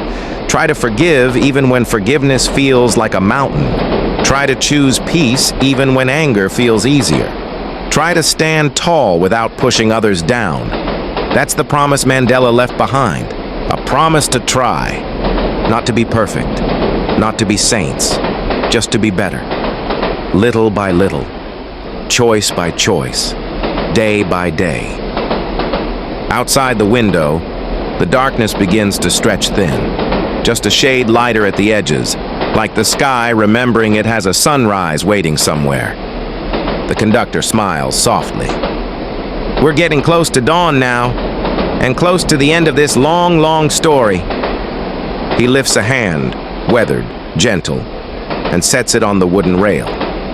If you still want it, if you want the final approach, the sunrise chapter, the place where Mandela's story settles into the heart of humanity like a blessing.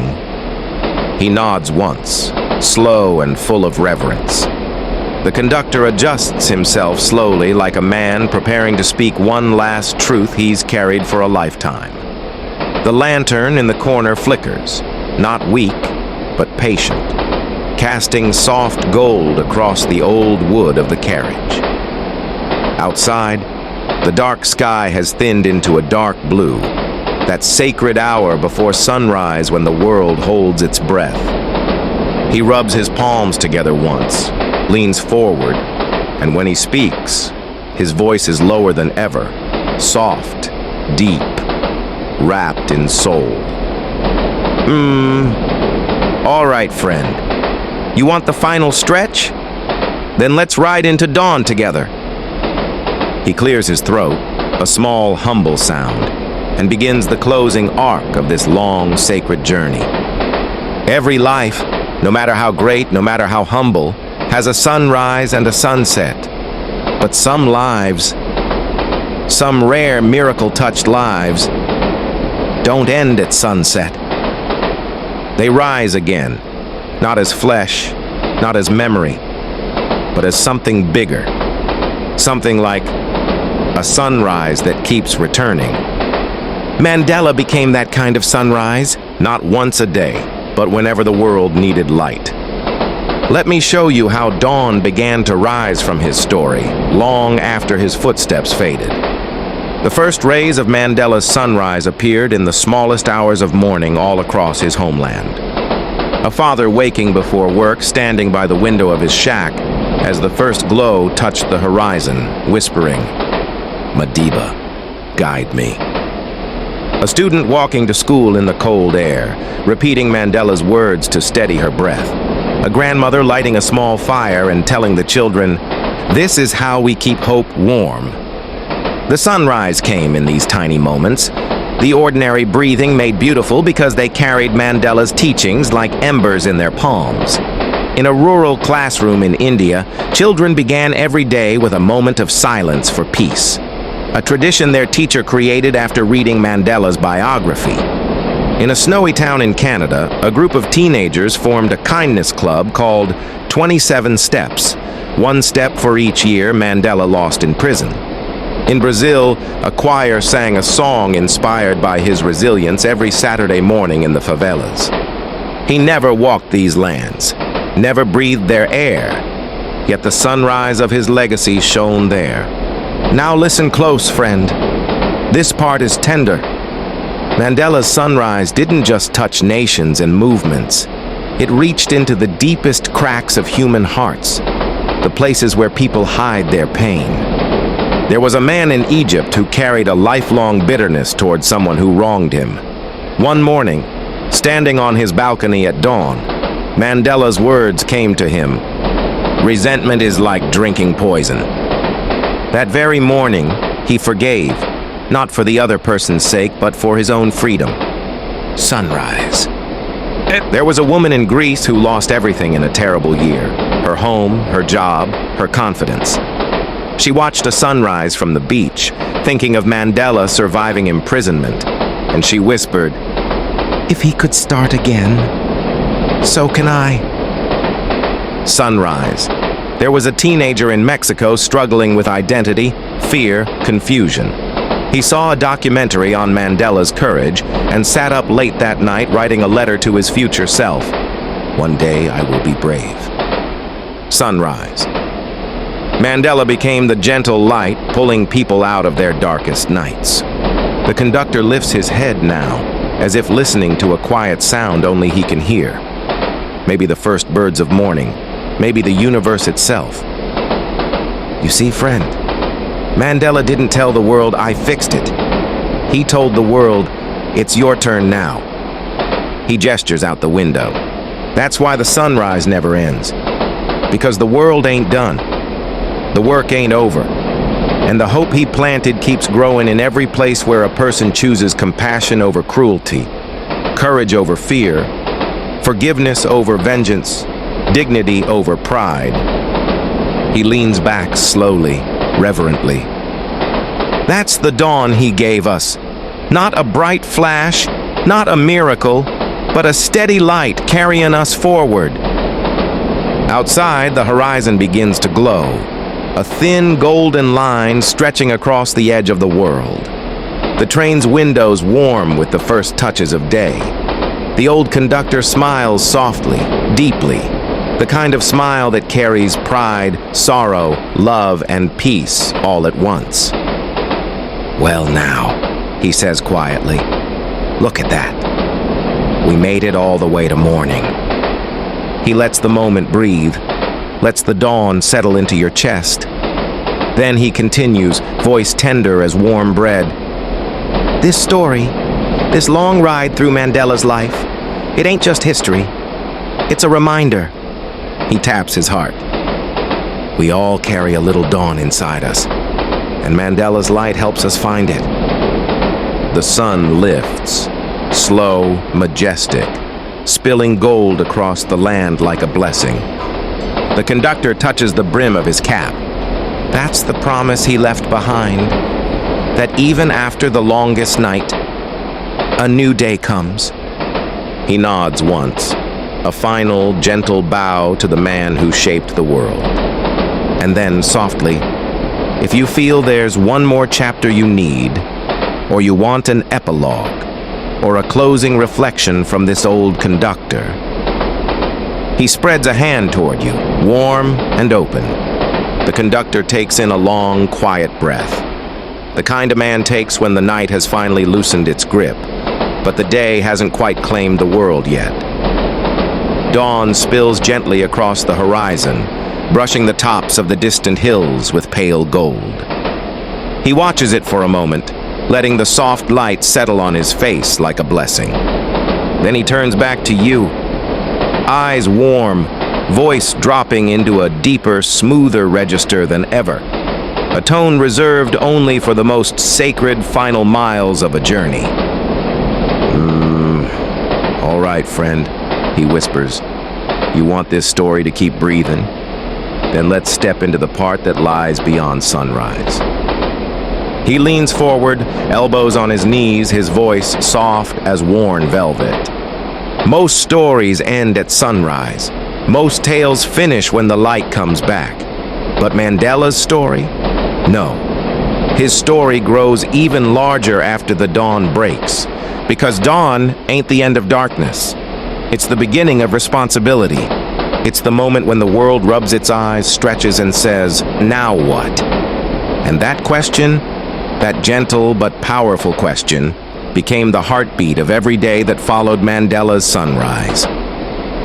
Let me take you into the long golden stretch of day that his legacy steps into. A day still unfolding as we speak. In the soft hours after sunrise, something beautiful began to happen. Ordinary people stepped into roles once held by giants. Not to replace Mandela, no one could, but to continue him, to carry a piece of his spirit. There were teachers who walked into classrooms with patience they didn't know they had. Mothers who taught their children courage over pride. Fathers who chose kindness over anger. Communities that chose unity over bitterness. In rural villages, elders began telling Mandela's story like a parable, passing it down not as politics, but as life wisdom. He wasn't perfect, they'd say, but he kept trying even when the world tried to break him. And the children listened, and the world shifted, ever so slightly, towards something gentler. As the imaginary sun of Mandela's legacy climbed high into the sky, the world entered a phase where people began confronting the hardest questions of all. How do we fix what remains broken? How do we heal what's still wounded? How do we carry the dream forward when the dreamer is gone? And from every corner of the globe, people answered with action. In South Africa, young leaders stepped into the messy, complicated arena of politics, not seeking power for its own sake, but inspired to rebuild what was cracked. In the United States, activists used Mandela's discipline as a blueprint for long-term change. In Europe, community organizers adopted his method of sitting in the discomfort until solutions grew. In Asia, peace negotiators studied his patience as a strategy, not a virtue alone. In places torn by conflict, regions bruised by history, Mandela's name was whispered like a steadying breath. Remember, peace takes longer than war. Midday became the time of courage, of facing problems he didn't solve because he knew others had to grow into that work. As the day stretched on, the world entered a warmer, slower, more reflective phase, the time when Mandela's legacy settled into everyday life. This is where the quiet heroes emerged. A librarian in Johannesburg who created a free book corner for kids who couldn't afford school supplies. A bus driver in Durban who kept a small Mandela quote taped above the wheel. Lead from behind, and treated every passenger with dignity, even the rude ones. A group of grandmothers in Soweto who formed a support circle for young mothers saying, "We lived through storms, we'll help you through yours." Young men who chose careers in social work instead of the streets. Young women who built businesses so their communities could stand on their own neighbors who befriended each other across old lines that once divided them. The afternoon of Mandela's legacy was bright with small miracles. Miracles born from ordinary hearts doing extraordinary things simply because they believed they should. Now the day begins to soften again. The sun drifting lower, the shadows growing longer, and people start to reflect. Governments change, societies evolve, new problems rise, old wounds ache again. And in these hours, the evening hours, people look back toward Mandela's memory for guidance. Nations in conflict ask, how did he negotiate without losing his soul? Youth facing injustice ask, how did he stay hopeful in the darkest place on earth? Leaders struggling with corruption ask, how did he stay clean in a world full of temptations?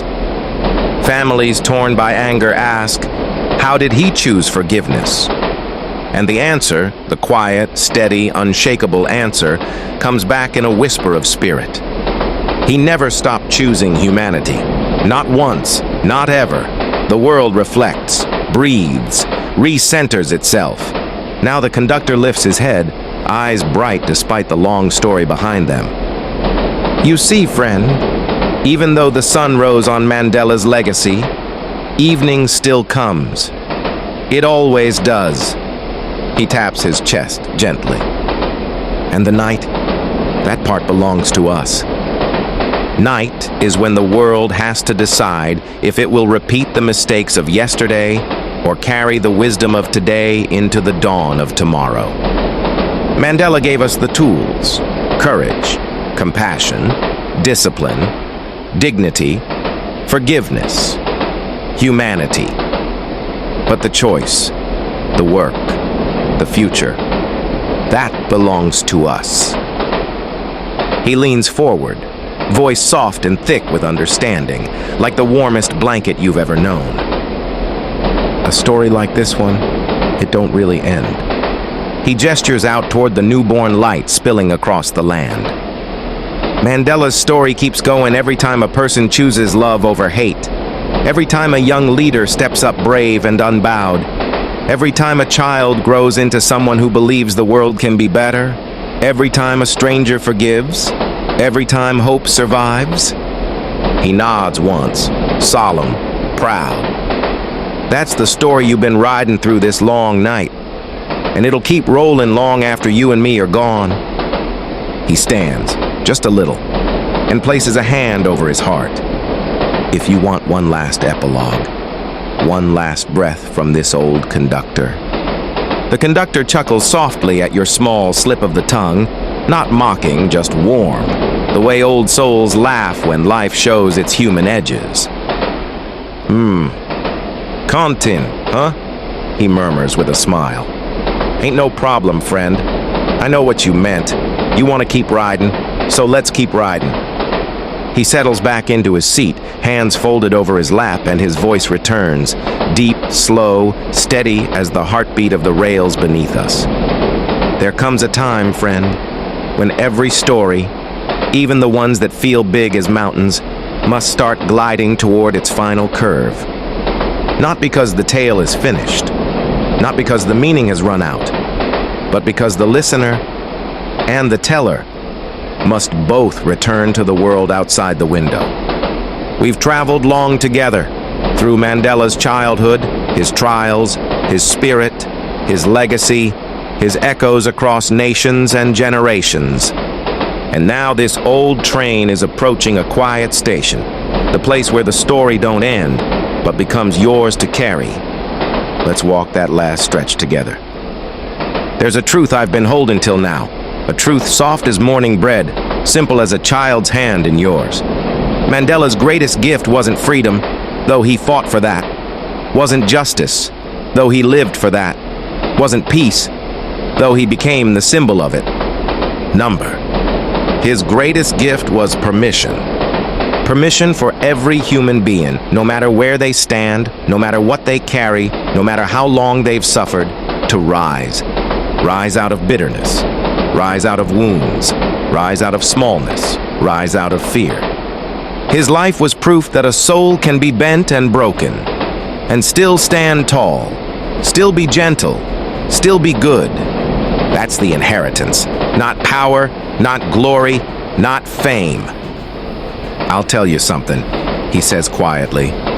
Mandela didn't walk alone. He carried millions in here, carried them every day, carried them when the wardens mocked him, carried him when his body failed him, carried him when he walked out of that prison and changed the world with a smile instead of a clenched fist. Then he lifts his gaze to meet yours. And now you carry him. Not because you asked to, not because you planned to, but because a story like his plants itself in you without permission, like a seed dropped by wind. And whether it grows into courage, or compassion, or forgiveness, or purpose, that's something only your life can decide. The train slows, not stopping, just easing.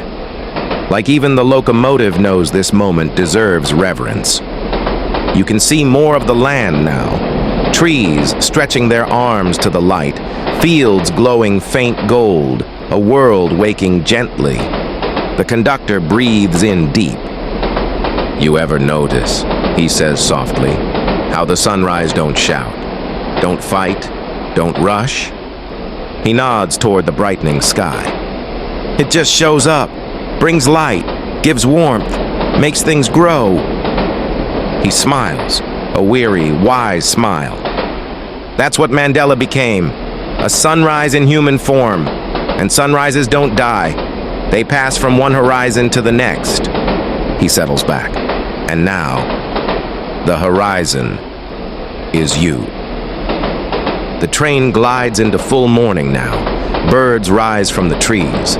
The world glows soft gold.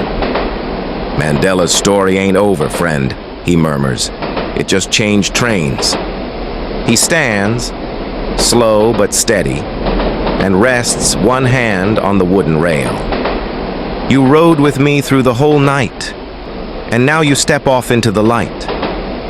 A beat, a breath, a blessing.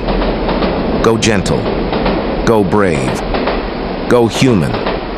And with that, the old conductor leans back into the dawn as the last notes of the story settle softly into your chest. Warm, steady, eternal. "All right now, friend. You asked for the end of this long, long road. So let's walk it gentle. Let's walk it with reverence." People often think that when a great leader dies, the world closes that chapter, seals the book, and returns it to the shelf. But that ain't how it works. When Mandela left this earth, the world didn't close a book. It opened a road.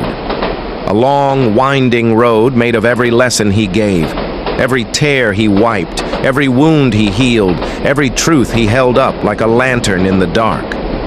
And that road kept stretching forward, mile after mile, generation after generation. Let me take you onto that road, the one that began where his footsteps ended. There came a generation of children who never saw Mandela on TV, never watched him speak, never heard his voice except in old recordings, never touched the electric excitement of the early democratic years. And yet, they adored him. Not because they understood every detail of apartheid, not because they studied every law, every speech, every negotiation. They adored him because of how he made people around them behave. Their parents talked kinder. Their teachers carried more patience. Their elders softened old grudges in his name. Their communities stood taller, prouder, gentler. Mandela became a grandfather to children he never met, a quiet presence shaping their moral vocabulary. One child in Durban said during a school project, "Mandela is my hero because he teaches grown-ups how to behave." That's legacy, not statues, not street names, but children correcting the world with the memory of a man they never knew. As the years rolled on, Mandela became a sort of universal heartbeat, a rhythm people tuned into when their own heart faltered. In moments of global tension, political shouting, rising tempers, nations on the brink, you'd hear someone say, "Let's stop, let's breathe, let's ask what Mandela would do." And suddenly, the room changed. Not magically, not instantly, but honesty crept in, humility crept in, reflection crept in. He became a moral compass people reached for like sailors reaching for the North Star. One diplomat said privately, "When I'm lost, I pretend Mandela is watching me. It helps me choose the right path." Imagine that, a man guiding the world long after he's gone. But here's a softer, more tender truth. Mandela became a balm for broken souls. People wrestling with anger, people struggling with grief, people carrying regret, people drowning in shame, people haunted by their own mistakes. They would read his letters, study his patience, Listen to the way he forgave the unforgivable. And something inside them loosened. A man in France once wrote, "I was at war with my past until Mandela taught me how to lay down my weapons." A woman in South Africa who survived loss said, "When I miss my loved ones, I think of Mandela leaving 27 years behind him, and I believe I can walk forward too." Hope, that quiet, stubborn, gentle thing, began growing in places where hope had no business growing. As time went on, Mandela's story transformed again, from history to inheritance to prophecy. People began teaching children that courage isn't loud, it's steady. Forgiveness isn't weakness, it's wisdom. Leadership isn't control, it's service. Peace isn't passive, it's powerful. Freedom isn't given, it's grown. These lessons wove themselves into humanity's DNA, the way rains become rivers, the way light becomes morning. Mandela became part of the world's cultural heartbeat, a quiet teacher whispering into generations he'd never meet. "You know, friend," he says softly, "folks think I'm just a storyteller, but I ain't telling this from books." I once saw Mandela in person just once. It was many, many years ago. I wasn't no leader. I wasn't no important man. Just a railway worker standing at the back of a crowd. He inhales, remembering. Mandela walked by, slow, calm, with that soft smile that made your insides warm. And for 1 second, just one, his eyes met mine. In that second, I felt seen. Not as a poor man, not as a tired man, but as a human being worth dignity. He nods, voice trembling subtly. That's all I ever needed. He wipes his eye just once and continues. And that's why I tell his story on this old night train, because there's millions out there who never got their moment with Mandela. So I give him the next best thing, his spirit, his warmth, his humanity. Mandela knew his dream wouldn't be finished in his lifetime. He knew it wouldn't be finished in mine, or yours, or your children's. He lifts a hand gently. But every time someone chooses kindness, every time someone stands up for justice, every time someone forgives when they could fight, every time someone listens with dignity, every time someone does the right thing when nobody's watching, he taps the rail. One brick of his dream gets laid. He nods with quiet pride. That's how you build a better world. Brick by brick, choice by choice. The train begins to slow, not stopping yet, but easing into the rhythm of arrival. Birds glide across the warming sky. Trees stretch their leaves into the sunlight. The world feels new.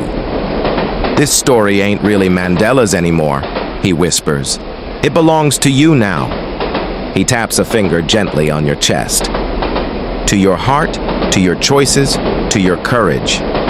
He nods once, long and reverent. You asked for a long story, and you got one. But Mandela's story don't end because the telling ends. He smiles, tender, proud, full of love for the journey you shared. It ends when you stop walking forward, and something tells me you ain't the stopping kind. The train slows to a peaceful glide. Sunlight floods the cabin. Morning has arrived in full. The conductor lifts his cap, a final salute. Thank you for riding this long night with me. Mandela's spirit rode with us too.